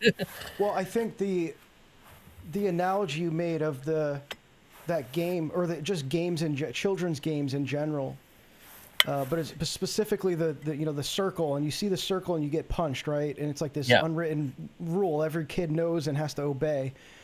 That, I think, encompasses this whole discussion we're having. This idea that you give power to these fake things just by acknowledging them. It's like a hyper reality induced psychosis. It's like you're acknowledging that this manufactured game, like this trick is like just acknowledging it and playing along with the rules is giving it power. That's what everyone's doing with politics, with just like everything that we're seeing in the influence of the modern world. It's just everyone acknowledging, and even by drawing attention to it and calling it out as fake, it's like, in a sense, you're playing into the game of like, hey, look, still that's looking there. at the circle. Yeah, and what happens? You get punched. Like, you get punched anyway. Exactly. Like, whether you acknowledge it's real or not, you get punched. Yes. Yeah. It's exactly, it's like a deep magic. It's actually really powerful stuff. It's like, I'm using on purpose children's games because I want to kind of diminish this power, but it actually is very ancient stuff. It's like the reason why children do it naturally. We don't teach them to do that, right? That doesn't come from adults. It's not adults that teaches children to do the circle game and the punch game, right? They just do it on their own. Yep. It's weird. It's because there's something primitive about it, right? And so, yeah, and it's like there's other games like that are interesting, that are like kind of expressions of the satanic spirit. But I think I gave you one before. I'm not sure if this is just in my head, but did I do the example of I'm not touching you? Oh yeah, I did. Yeah. I'm not touching you. That's also a game, right? It's like, I'm not touching you. It's not a game. It's just provoking. It's just like, it's like, which is what Satan does. I guess, yeah. Which is what Satan does. He provokes you. He tempts you. He gets real close to you, but doesn't touch you. So that way you can't like blame him or anything. And then if you react, then you're the bad guy. So it's like an inversion of the thing. So yeah, it's another game. Another one that's interesting also is the copying game. You know, as children, we used to do that. It's like, especially with brothers and sisters, it's like, I just start imitating you, let's say. So everything you say, I just repeat it, right? It's like something little brothers do, right? It's like, your brother, that's something, you repeat it. But usually repeat it in a way that's a little annoying, like caricature, you know? It's like you exaggerate his faults and stuff. And you're like, if he gets angry, you're like, get angry, but in a weak, weird way. And then at one point, it's like the game keeps going, and at one point, let's say the older brother gets tired of the game, and it's like, ugh, what am I gonna do? You know, I can't punch him, because if I punch him, he'll play the victim, so I can't do that. What do I do? And so at one point, the game becomes weird, and then the game becomes like, then the brother says, I'm stupid. Then the little brother says, and he's thinking the little brother's going to repeat it and call himself stupid, you know? And then the little brother says, you're stupid. Haha. It's like, you won the game there, you know? He made him call himself stupid. So it's a game. It's really a satanic game, that game. And then eventually, because there's no way out of it too, by the way. You can't get out of it. You can't get out. You can't stop your little brother from imitating you unless there's a parent there that says stop. And parents should say stop, by the way. If you see your child doing the I'm not touching you or the imitation game, you should say stop to the one who's doing it, not to the older one who gets annoyed after an hour of being harassed. You know what I mean? Yeah. You see adults do this all the time too, where like watch two adults that want to fight each other. And it's like the initial battle is like for provoking the person to throw the first punch so that they're justified in entering the fight, right? Because there's that law. Like it's just a loophole. It's like trying to manipulate the person to be the first to break the law, and then that gives you the justification for defending yourself, right? It's like it's just provoking the person to assault you, or to assault the other person, and then the fight is on, right? And that's like what most fights in public, you can observe that. And you see, like, interestingly, this is a common trait in leftist behavior, and even in the way that they protest. And Ted Kaczynski actually wrote about this too, how like you'll see them lay down in traffic, for example. Right, it's like they'll block traffic and they'll lay down, like make themselves in the most vulnerable position. I see what you mean. To provoke the cars to drive over them, and then they become victims and they become martyrs or whatever. It's like this is a common leftist tactic. Yeah. It's exactly the same as I'm not touching you. Exactly. It's like I'm putting myself in a weird position where you have no choice but to deal with me, and then when you finally punch me, you're bad and I'm good. So it's again inversion of everything. So it's like at some point somebody has to step in. But now it's like everyone's doing this stuff. Everyone everywhere, even president, even Trump is doing these tactics. He's doing it. Oh, they have it's nukes. They might have nukes, so we gotta hit yeah. Oh yeah. Yeah. And he's doing it also like on social media, Twitter and stuff. It's like I don't know if you saw that thing he said about the conspiracy theorists. Yeah, the Pope. Yeah. Oh my God, the Pope. I even forgot about that one. But that was some really weird stuff there. And he's acting like Satan when he's doing that. Literally, he's like, "You're weak on crime, Pope." What? The Pope's job is not to police anyone. Yeah, he doesn't understand what and the then Pope he says, does. Yeah. And then he's like projecting himself on him or something. He thinks the Pope is like a president or something. Yeah. And then he says, and this is really weird, and then he says, "Your brother is on my side, and you're not on my." He's like trying to make enmity between two brothers. It's like, can you be more acting like Satan right now? It's like you're trying to put a wedge between these two brothers so that they fight now over you. It's what are you doing? So it's really weird stuff going on. I tried to ignore it, but it's hard. It's the circle thing again. It's hard to ignore it because it's so ridiculous. But it's like, I don't know what he's doing. I mean, it could be many things that he's doing when he's doing that. It's not just stupid. It's like the magic stuff. There's a purpose behind it. Yeah. Well, I think that's what, it's like the best we could do, I guess, is to point out that it's a game. There is like a sense where you can maybe the analogy fails here, but it's like, in a sense, what you're trying to do is transcend the game itself and to just point out that it's a game.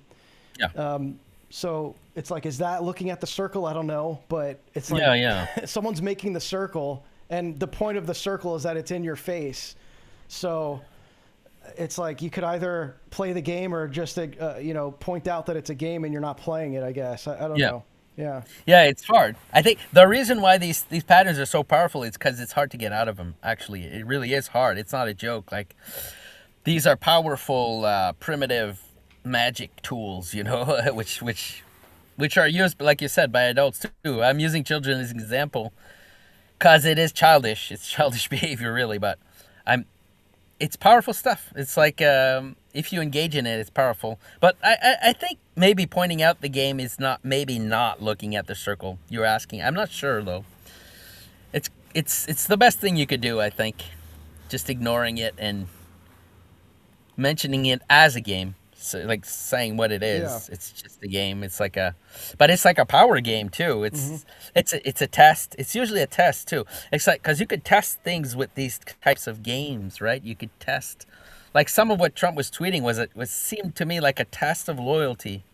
It seemed like maybe because they spy on people now. We didn't have this before, but now social media is spied on, right? I mean, you can use AI to analyze social media probably. So if you want to know who's on your side, you could do a test like that. You could say something weird, and then whoever still defending you, is loyal to you to a fault, right? Right? It's like almost brainwashing. It's like, no matter what I say, I could contradict myself, and some people will still follow me in my contradiction, and then who's really on your almost brainwashed, who's really on your side, and then you also know obviously who's not on your side. So you could say, let's say you're a politician, you could put out a weird tweet like that, and then you're observing the people on your cabinet, you're observing the people that are in your team to see if they'll post something on social media, right? You're forcing something. It's like a test. It is a test. So it's like, let's say Trump posts something really weird, and then he observes all of his people who are on his team, okay? And then there's like different criteria. So, is he defending me? Is he attacking me? Or is he ignoring me? And all those three outcomes have information in them. So it's like you can't get away from these tests, because even if you ignore it, Trump knows now. Well, I'm using Trump as an example. Anyone could do this, but it's like he knows now this guy ignored this thing. He should have defended me. So now I know who defends, who attacks, and who ignores, and I put them in order. It's like the attackers at the bottom, then the neutral at the middle, and so now you just tested the loyalty of your crew there. So it's possible that he does stuff like that. That's kind of how I interpreted what that image he put out of himself as Christ, which was like on Easter. I mean, it was in response to the whole like Pope thing that he kind of like started it. Well, he did start it, and then he kind of he amplifies the drama, and then I think he uses that as a tool to test the loyalty of his base, and it does work. Yeah. It's pretty effective. And like the way I interpreted that was almost like, look, I'm not even a Christian, and here I am able to mock your God on Easter, and you guys still, like, what are you going to do about it? Like, you won't do anything. Like, if anything, it was just like a weird picture. Like, there's nothing illegal about it. There's nothing, like, it's just me tweet. Everyone's used to him tweeting these like really wild stuff. So it's like he had enough plausible deniability. Are you talking about the doctor picture? It was saying, I'm a doc. Oh, it's not Jesus, I'm a doctor. And then he switched to saying like, I didn't even post that. It was someone else. It's like shifting. Yeah, well, I think that probably was a test, because he used an ambiguous picture on purpose. I mean, it's not that true that it looks like Jesus, but just enough. It looks just enough. If you see plausible, it's in exactly that, what you say, the subtle. It's like in the mirror. It's in like the subtle realm. It's like it's enough. It's enough to deny, but also it's like people know. That's all of the occult is like that. It's like that's what people say when they're like, "Oh, it's hidden in plain sight." Yeah. It's like, well, it's enough that you could deny it if someone were called out for using that symbol or that signal. They could just deny that they knew anything about it, and there's enough to convince everyone that that's not what it is. Yeah, exactly. So that it's one of the reasons why. One of the powers of subtle medium, exactly. You can use it as a test. You can use it to reveal things. It's like you put it out there, and then you see how people react, and then you see that as a kind of a mirror of them. So, and it's also a test, like you said, a test of loyalty. So let's say, look, I mean, I can even, if I want to do conspiracy theory, I could do even about that. I mean, he's doing a war based on the whole Israel thing, okay? And largely, Protestants are more favorable to that. Some aren't, obviously, and Catholics, for example, are largely not, right? Because they don't have the same interpretation, let's say, about Jews and stuff. So it is definitely a way to test, because it's like, I have some staff members that are Catholic. Now let's see what happens, and then you do that. And then let's say Ted Cruz, I think, is Catholic, right? There's others, but he's evangelical. Ted Cruz? Okay, I thought he was Catholic. Okay, so anyway, it doesn't matter. But let's say you have someone Catholic on your staff, and now you want to know, how's he going to react? Is he going to attack me now? And now I know this guy's not on my side. Is he going to defend me? That's what he wants, but probably that's not what would happen with someone who's a Catholic, right? He'll just ignore it.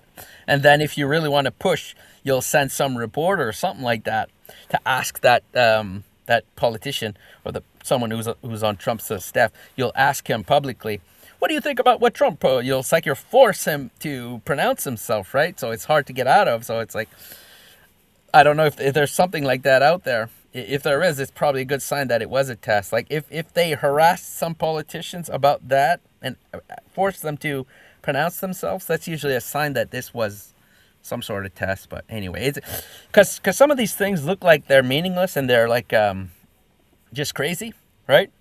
But usually I think it's not. It's tests and it's games and things like that. Power games or tests or preparations sometimes too. It's preparations for something coming. It's also that too, because one way to do that subtle thing is if you want to do something in the future and you want to test to see if it's going to pass in the future, you could do that. You do a subtle thing. It's like jokes. You can use a joke like that. They did it on TV for decades. They do a joke about something that's iffy or something that's like borderline acceptable. And then if you think it's funny, it means it's close to the acceptable. If you get offended, it means it's not.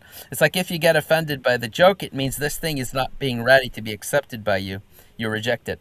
But if you laugh, it means, oh, it's right on the border of being accepted. Yep. If you laugh at this offensive thing or this thing you disagree with, it's on the border. So I know that in 5 years, if I keep propagandizing you, you will accept this thing, maybe even without realizing it. You'll end up. So jokes can be used like that to like test the limits of something. Well, that's how he got. I don't know if you remember in 2016, how it was literally ascribed to meme magic, the way that he was elected. I don't know if you remember, like all the 4chan troll campaigns that were very effective actually in getting him into office. And it was like known. It's like known on at least on 4chan, like among the magicians, if you want to call them that. I mean, they kind of ascribe themselves as that. It's like they call it like a form of magic, like meme magic got him into office. They memed him into office, they say. And it's like, in many ways, the Trump administration and the 8 years now that we've seen a Trump presidency, it has been very much like almost like a revelation of the method, because he's not your standard politician who plays by the rules. The rules have been what has been hiding what's going on, as like a all this kayfabe. Like it's like these were just traditionally just people who knew the rules of the game and they followed them. And now you have a guy in office who's clearly like a chaos magician who's revealing what what works like behind the scenes. Almost like unintentionally. I don't even think it's like a 4D chess thing. It's like, just because he's not this kind of political figure, in a sense, it's kind of like revealed that this is all a stage and these people are magicians. Well, I mean, look, I could tell you something I noticed when I saw it. Again, no proof, so calm down. It's like, not you, but calm down, people. It's like, I don't know. I'm just saying what I saw. I thought it was weird when there was the attempted assassination on Trump, okay? And then he had this bandage on his ear thing, okay? And then he invites Hulk Hogan to like talk. An actual wrestler. A literal wrestler. And Hulk Hogan, not only that, but Hulk Hogan compared the assassination ordeal to his own ordeal as a wrestler. He compared what happened to Trump to what happened to him when he was wrestling. What? It's like, at this point, am I really, are they messing with me? What are they doing? It's like, either it is kayfabe, like you said, and they want to show us, or they just think it's funny for us to think it is, you know. But either way, it's not the best, right? It's like, you're messing with my mind now. We don't elect presidents to mess with our minds. We don't. It's like, the purpose of a leader is not to mess with the minds of his population. So please stop. It's like, either way, it's not good. You don't invite Hulk Hogan to talk about an assassination. Okay, I'm sorry. So it's like, either way, it's something wrong there. And then in the same speech, he ripped his shirt off. He did the whole performative WWE thing. Like, he rips his shirt off. He gets everyone amped up. It was very strange. We're in strange times, that's for sure. Yes. I always end like that, basically. We're in strange times. We can't pretend like this is normal times. We're in a weird, that's a good point there, too.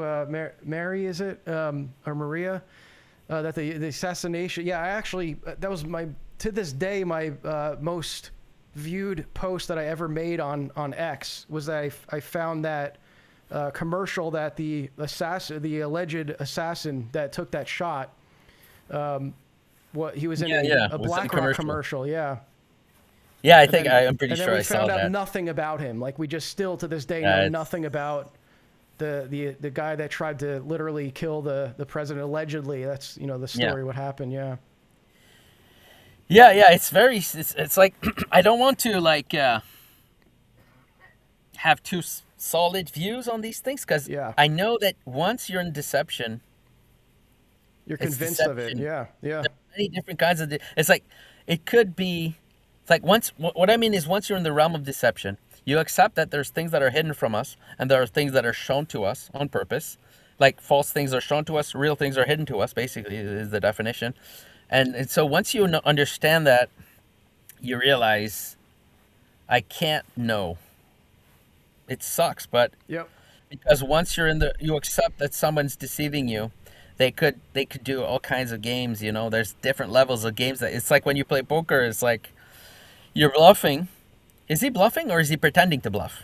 You see what I mean? It's like that's what happens when you're in the world of deception. It is like the snake eating. It's like a recursive awareness. It's like I could either bluff, but I could also pretend I'm bluffing so that he thinks I'm bluffing, but I'm not, and then I win because I Yep. did have a good hand. That's what Yeah. happens when you enter that world. It becomes really insane. It never ends, actually. You, Yeah. you Yeah. could keep going like that forever. You could pretend to bluff. It's ridiculous, but it is what it is. So it's like when I see lies and stuff, and I don't know the proof of it or whatever.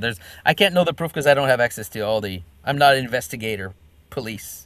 If I was an investigator, I would go look in places I'm not allowed to look. So maybe I could determine the truth of it. But since I'm not, I'll never know. You see, this is what I'm doing this for my own sanity, if you know what I mean. It's like I've accepted this thing. It's like I cannot know the truth of these things because things are hidden from me and I have no access to them. So we could say this is kind of the circle thing, right? It is the circle thing, and I punch you because there's things hidden from me that I'll never be able to see anyway. So I won't have all the pieces of the puzzle anyway. I still think we're allowed to, we're allowed to speculate, we're allowed to think, obviously, but we'll never solidify Yeah. a narrative. You know what I mean? It's like I Yep. think it's part of it. We can't solidify a narrative. And it's hard to live in this weird, stupid world. It's like I just want Christ to return now. I'm sick of it. Yeah. I'm not joking. It's like, can we please have the return of something true now? Please. It's like I'm sick of this world. It's so ridiculous. It's like we're on this weird playground with clowns and the deforming mirrors. You know what I mean? Like the carnival mirrors everywhere. That's all we see now. It's so annoying. It's sick of it. It's sick of it. Yeah. I'm trying not to go on the internet anymore because it's like Yeah, it's well, not so I mean, great. like I said, I feel like there's a very manufactured kind of feel to it. Like you said, Yeah. like I think that I can't help but feel, this is me speculating now, but it just seems like the whole reason you can't figure things out anymore is by design. Yeah. And like I kind of gave up on trying to solidify a narrative after I think it became very noticeable after the Charlie Kirk assassination because there was a million theories going around and no one's still able to really solidify something like in the same way that like we kind of after, and I guess, it still just happened. Like it's still pretty fresh, even though I know that the internet memory span is like a few days or whatever. But like I think of 9/11 because I was, that's when I kind of like woke up or whatever you want to call it to the conspiracy world. It took years to kind of like figure out what actually happened there. But there is like a solidified narrative. I know that there's a lot of conspiracies, but it doesn't compare to today in the algorithmic dissemination of information now. And so I think that it's becoming increasingly difficult to grasp like a solid cohesive narrative because there's so much coming at you. Like if you were to really examine this stuff, it's like every day, every hour, there's like a new piece of information that throws a wrench into everything. So like I was very wary of people who were like, this is what it is. Like I remember there was a lot of people that were like, this is the theory. It's like, this is all Masonic theater. Therefore, everything we saw was fake. Like even the blood coming out of his neck was like a blood pack. Like he didn't even really get shot. Like all this kind of crazy stuff. And it's like, okay, if it's like a Masonic conspiracy, well, that just shows you know nothing about history because these Masonic conspiracies, they all involve actual hit jobs. Like people really die. They don't have to pretend. Yeah. Like there's like a real incentive to actually kill. It's a mafia. It's like they actually kill people. Okay. So yeah, it just didn't make sense. But like, it's not even about making sense anymore because the algorithm can make sense of it for you. And you can think that you understand what it is. And it's just like, it's just complete chaos. And I think that that's all by design. That's what I'm trying to say. Yeah, I agree. It's all by design. I'll tell you something. One thing I did do at one point in my mind, I flipped. I was talking about Nick before he kind of because of Yeah. what I saw from his stuff. It kind of helped me to switch a flip in my head at one point. One of the flips that one of the switches that I flipped in my head was, it's one thing to see that something is false, and it's another thing to know the truth behind it. And I'm not gonna give up this perception that things are false. I trust my perception on falseness. You see what I mean? Like, when I see something is false, I trust my gut. I really do, and I'm usually right. But I don't trust myself to figure out the truth behind it. You see what I mean? I'm not saying that's because I'm not saying that for others. I'm saying that for me. Like, others can do investigation if they want. There's nothing wrong with that. But me, it helped me to see there's a distinction. I can know for sure that this is fake and this is weird, but I can't know for sure what's behind it. That's what I accepted at one point. I still trust my gut on what is real and not, but I don't trust myself because I don't have the information to have the right narrative to explain what it is. You see what I mean? It's like, because those two things are not the same at all. It's one level to see it's false, and it's another level to see the truth behind it. And I think it's good enough, anyway, for me to see that something is false. Because once I see that something is false, I stop following it. I stop listening to it. I stop paying attention to it when I can. Of course, if the clown dances in my face, it's hard not to Yeah. pay attention to it. But, I mean, I ignore it. I see something's false, I ignore it. From now on, I focus on what I do know. You see what I mean? Like, it's helpful. It's like I try to understand things that I do know instead of understanding things that I don't know. But again, I'm not saying that to like judge anyone who's doing conspiracy theory, because I think it is important to keep doing that. Yeah. Because it's still holding them to something. It's still good because it's like, you're a bunch of liars, okay? Sorry, I don't care. I might be wrong, but you're still a liar. Yeah, like, Yes, I might be wrong in my exactly. speculation, but there's still something going on here. Yeah, exactly. Yeah. And then it's like, so I appreciate people who do that work still a lot, actually. But yeah, I don't do it myself anymore because it's like, Yeah. but it's not true. I do it. My mind doesn't care what I want. It just keeps going. But I try to like calm down, Yeah. because my mind, it doesn't care what, see what I mean? Yeah. My mind is conspiratorial now. I have the snake eyes now, so it's not up to me, but I could choose to.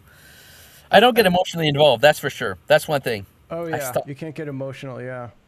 Because that's how you get manipulated with stuff. I get emotional about the whole thing. I'm tired of it. You know what I mean? It's like sometimes I get angry at this whole world now. It's like, Yeah.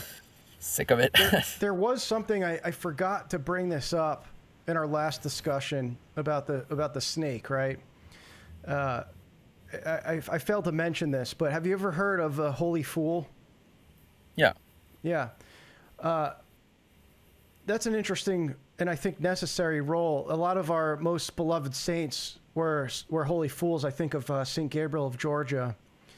And some of these guys used to do stuff that seems, it's like really kind of skating on that border of like, is this immoral? Like, I don't know what to, and that's kind of the whole point. It's like it's to put a mirror on people and not like provoke them to judgment, but like I want to be even very careful about how I describe this, but it's like the role of the holy fool. It was always like to expose something that was already there. Like, you're prone to judgment. And so, you see this holy person or allegedly holy person who's like doing something outlandish, and your initial instinct is to judge them and to say that's not something a Christian would do. St. Gabriel of Georgia, for example, I just read a story about how he would like go and like smoke cigarettes or something like at a cafe, like kind of out in public where people could see him, and like they knew, that he was this holy person. He's smoking cigarettes, and it's like, what's going on there? Like, and immediately you're thinking, your brain switches into judgment mode where you're like, I thought this is a holy person. Why is he doing this thing that I have deemed that holy people don't do, right? So that's not like, just to contextualize our discussion, like, I'm not saying that's a snake-like behavior, but I think that's why it's important to define what we mean by snake, like this purposeful manipulation to do something that, like you were mentioning, the entrapment of like the undercover officers, right? It's like that. Like what you're actually doing as a snake is that you're creating a situation that wouldn't have been, like you're making somebody commit a crime that wouldn't have been committed otherwise, like unless you had done that, right? Mm-hmm. Is that fair to say? Like, am I like, I don't know, am I kind of yeah. It's what I've been studying for a while now. It's just I'm trying to find the difference between, I said it before, but it's like the difference between Eve and the snake. And I think there's a place for the snake, okay? But it's dangerous still. Yeah. I mean, it's as soon as you're giving a really benign example here of someone who's smoking a cigarette, you know? I know, yeah. But what if someone would walk around naked? Well, some of them And have what if done that. someone would poop on the Some holy street? fools have done that, exactly. But you could keep going, right? Right. You could keep going forever. Yeah. You know, it's like when does it stop? When do I stop learning lessons from this, and when do I start stopping them? You know, telling them, okay, enough, or ignoring them at least. Yeah. It's what I'm interested in. It's part of what I'm interested in, because I agree that I even agree there's holy snakes too, actually. I agree. But I think they're mostly invisible. It's like... and those are holy people. Those aren't like... You don't do that kind of thing because a saint did it. They do it because they're saints. You know, it's like... You don't have the... it's like... It's not really... Again, I want to be careful how I say it, but it's not like a model for like how you should let... Like they were... Like this comment said here, they were teaching a lesson, right? There was like a lesson behind that. Like they didn't just, generally let it go like with a judgment being passed. It's like if somebody said something to them, they teach them a lesson. So it kind of ties more into like the parent telling their children not to put their hand on the stove type thing. No, I understand the function, but we just have to understand that it's dangerous. It is. Yeah. I mean, it is dangerous. Yeah. There's a limit to this. There's a limit to how much you could do that. And if you if you do it without limits, you become Satan, right? I mean, if you do that without limits, but it's about power. I did find some of my answers to what differentiates, and one of them is power. One of them wants nothing with power, like doesn't want to be in power at all. The other one wants to be in power, and that's, I think, one of the signs that you could see. The fool doesn't want to be a king. Yes. If he does, then be careful. Like, if he wants to be a leader and tell everyone what to do, then be careful. Because the fool is not supposed to be a king, but if he doesn't care about power at all, that's, to me anyway, is a criteria to know. Because it could be used, it could be used as an excuse for really wicked people, this idea of the fool could be used by really wicked people. But if they don't want power, that's fine. If they do, that's when that's my criteria. Yeah, that's when I start to worry. Because if you ask me, okay, this is interesting. The symbolism of this whole thing is, sometimes, okay, people talk a lot about the Lord of the Rings, right? The ring of power. It's like, what does that mean? And I think I have a pretty good grasp on it. I think it's related to everything we've been talking about, okay? It's related to the idea of the fool, the snake. It's covert, basically. It's about testing and covert. It's about covert power. So if you use that stuff to have power, then you're like the ring in the Lord of the Rings. You're like, it's like occult power is what it is. It means you're not showing your intention. You're doing things indirectly, right? That's what a snake does, really. Everything covert could be described like that. You're hiding your real thing that you're doing, and you're showing a false thing that you're doing. A joke is like that. There's many things that follow this pattern, but some of them are fine, some of them aren't. But a joke doesn't want to be in power. That's why it's okay. But if you use that to be in power, and I think we are in that world now. I think our governments are covert. Like, the real governments are hiding themselves. We don't know who's ruling us. This is my opinion, but if you use covert influences to be in absolute power, that's like the ring of in Lord of the Rings. So it's like, it's okay to be a spy, maybe, but you're working for a government that's visible. You're not the top one, right? So you're a spy. Using covert stuff as a spy is fine, I guess.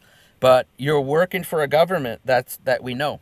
So either you're working for a king that we know who it is, it's visible, or you're, let's say, in a democracy, we still know what's in power. I don't think we do anymore, but let's pretend everything was fine. You're working for, let's say, there's a constitution in the United States. We know what the rules are. They're clear. They're visible. See, we know what the rules are. That's legitimate power. But if you use covert power in service of these rules, maybe it's okay. But if you put yourself above these, Oh no. We lose them again. Oh no. Yeah, the demons don't want us having this conversation here. We lost them again. Rip. Well, we'll wait. It's usually a few seconds. He'll jump back here. Yeah, the covert powers for, yeah, it's the cryptocracy. oh, sorry. Yeah, you're back. Always like I an don't know. important point, too. Yeah, I don't know where it got off now, but I'll just repeat my point. I was done anyway, but I was just saying covert influences, which includes jokes, which includes gestures, which includes many things. It includes a lot of things.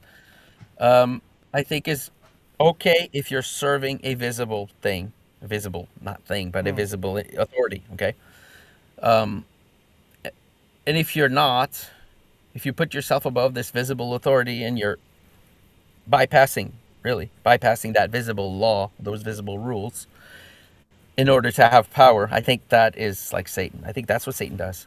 He's putting the covert above the overt, and he's using power. I think there are things hidden above what we know, obviously, of God. It's like there's the light that we know of God. There's things above, obviously. God is bigger than we can ever imagine. But he shows us what he is. That's what we follow. You see what I mean? It's hard to explain what I want to say here, but we follow what God shows us of himself. But if, same thing with a king, you follow the light of the king. We know what the king is, who he is. We see his character or whatever. We follow his laws that are clear. It's like the king, he bound himself to these laws himself, by the way. That's important to understand too. The king doesn't do whatever he wants. He binds himself to these overt laws that are usually fixed, at least maybe not fixed forever, but they're relatively fixed, so they're not always changing. And so this is what we follow. But then if the king uses covert power and then he does everything through that, but to bypass all the laws, that's, I think, is evil. That's how I see it anyway. And I think that's what Sauron represents. I think that's what the ring is like. It represents to me something like the CIA, you know, it represents covert power. So it's like when you put the ring on, you become invisible. That's a CIA agent, let's say, okay, or a spy. You put the ring on, you're now invisible, but you are very visible now to something, which is the hidden power. You're visible to, let's say, the agency. So let's say you're a CIA agent. You put on the ring, now you're allowed to be invisible, you're allowed to have fake identity, you're allowed to do all these things, operate covertly. But the CIA now sees you. That's like the eye of Sauron, you know. Yeah. Now you are being seen by this power, okay, more than anyone else, and more than, it's like you become invisible to those who don't know, but you become very visible to those who are in the occult power. So I'm using occult power in the strictly definition of occult, you know, it's like hidden. Yeah, well, but that's what the symbolism is. I mean, that's like them signaling to each other, like that's for them, you know, the occult symbology. It's like that's for them to signal to each other that they're in the know. Yeah, and see that again. That's fine when it's something that's serving a visible power. So it's like you work for the government, you're a spy, you infiltrate another country. You're doing satanic stuff there, by the way. When you infiltrate another country, and you're pretending to be something, you're trying to subvert someone to become a spy, to become a turncoat. Really, it's what you're doing. You're doing Satan's job there, but you're doing it under the service of a government that's legitimate and that's righteous and that's visible. So maybe that's okay, but then it's dangerous because this spy thing can also turn on you. Let's say you're the king, you hire a spy. The spy can also gather dirt on you, you know, not just on the guy that you want to subvert. And he could do what you ask him to do to a foreigner, to a foreign country, he can also do to the king himself. And if he wants to do a power play, he'll blackmail him, right? Blackmail the king. And now the king is under you as a puppet of this covert power, this occult power. So that's what I think is the danger here. And I think it's what's happening, honestly. Yeah. I think the Epstein stuff is that it's like there's a covert power that's controlling the overt power. And I can't see that as good, you know. It's like, I think that is Sauron. That is the ring. The ring is the covertness of the covert power, occult power, really. Well, it goes And I back think to there's that many, circle, many doesn't levels. it? It's like the Sorry? same, the circle, the you know, the circle game, the ring. It's Yes, like the snake eating its tail. It's like yeah, it's the it's all the thinking. recursion. Yeah. It's the ring. Yeah, it Yeah. means it's an empty center represents darkness, right? It's like there's nothing there, and you only see the outside of it. It does represent covert, occult power. It's like the midnight sun. It means the same thing. You know what I mean? The midnight sun. Yeah. The what do they call that? The The wheel. Sonnenrad. yeah, it Yeah. represents exactly that. It represents occult power, and so that's what it is. And it's the Ring of Sauron, really. It's what it is. So, yeah, we have to be, Yeah. in my opinion, we have to be careful with anything covert. We have to be careful. That's just my opinion. It's like rulers who want to use this stuff. It's too late now, but I don't know why I'm saying it. It's too late. But maybe in the future, someone will see this video. I don't think so. But if you're a ruler, this covert stuff is what can defeat you. It's like what can take you Yep. over by flipping it. What you ask it to do to your enemy, it can do to you, and you're putting yourself in a sensitive position when you make use of this covert power. It's like at one point I have to have a spy to send to the foreigners, and then I have to have a spy to spy on my spy. And then I have to have a spy to spy on the spy that spies on my spy. I'm not kidding. This is Yeah. what happens when Yeah, you it's do in the covert network, stuff. Yeah. Yep. So it's like it's this weird circle of lies, you know. It's this Yep. weird circle of deception, and it's like maybe not the best way to operate, but it is what it is, you know. You know, I just thought this is. I'll wrap things up with. You know, this doesn't really. I think the you know, to tie it in with the circle thing, it's like there's a comment here from the Punished Whirlwig. All this stuff about so this is about the Trump being memed into office, right? It was like there's this whole thing about Kek and Pepe, right? And it's like Kek represents or is the god of chaos in Egyptian mythology. And there was a thing actually with literally making the OK symbol during that time in 2016. Yeah. And Trump started actually doing that. Like he started doing. There was like a famous depiction of Trump as Pepe the Frog making the OK symbol. Yeah.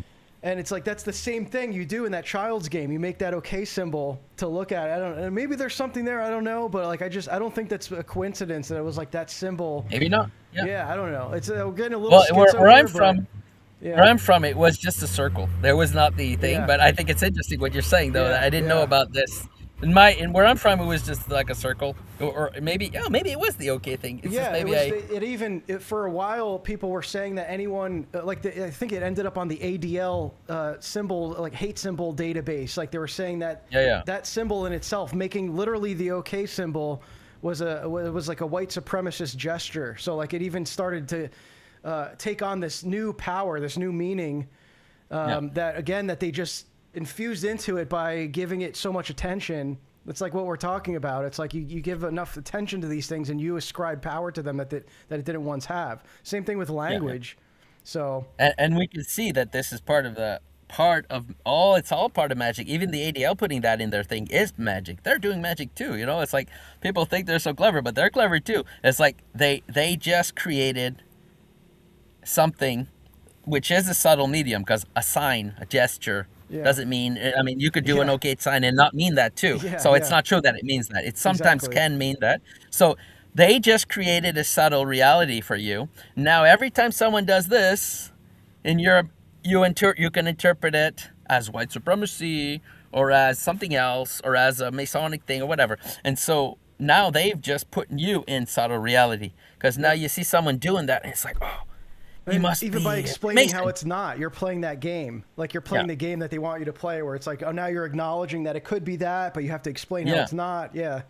Exactly. Instead of just ignoring it, which is what you're supposed to do with details, you know? It's Yes. like the body language thing is kind of iffy too, you know? It's like, I look at this speech and then he looks on this side when he talks, or he looks on that. There's a million reasons why someone can look on one side or another. It's not true. It's like, oh, if he looks on the left, because I was interested in that for a while there. If he looks on the left, it means I don't remember which one it is, but he's accessing his memory. If he looks on the other side, it means he's lying. You know, I don't know if you've looked into that Yeah, stuff, yeah. but it's actually, this is an example of putting you into subtle reality. It's like there's a million reasons why someone could look here or here. It's not true. Maybe there's some correlation, but it's not true that it's like a proof or anything like that. But when you start doing that, what I noticed when people who were doing that is that they were seeing again in a mirror. They were seeing what they wanted, Yep. and so they started. What happens when you do that is you could completely modify the meaning of a speech. So let's say a president giving a speech, and then he does something weird with his mouth, or he does something with his eyebrows, and you're looking at subtle medium because it's all details really. You're interpreting that, and so you could probably like invert the meaning of what he's saying. Just kind of like when we do sarcasm, you know. You do sarcasm, you're saying something, but you're meaning the opposite with a slight variation in intonation, right? So it's like if I go to your house and I say, "Yeah, this is a really nice house," or "It's really clean," you know, I can make it flip. I could say that your house is clean, and just by a slight intonation, a change of in tonality, I make it mean the opposite. So that's an example of subtle reality. It's like I'm playing with fire here, actually, when you do stuff like that. So same thing with face gestures and weird stuff like that, numbers and stuff. If you enter into that, you'll start actually maybe going crazy at worst case scenario, and best case scenario you'll sound crazy to others, and then maybe the least worst is that you'll start seeing whatever you want in the thing that's happening because you'll interpret all kinds of signs that, and it'll make you flip the meaning and make you see other meaning that's not in the straight direct. This is an example of occult power, by the way, because instead of looking at what the person is saying, I'm reinterpreting what he's saying with all these weird little details.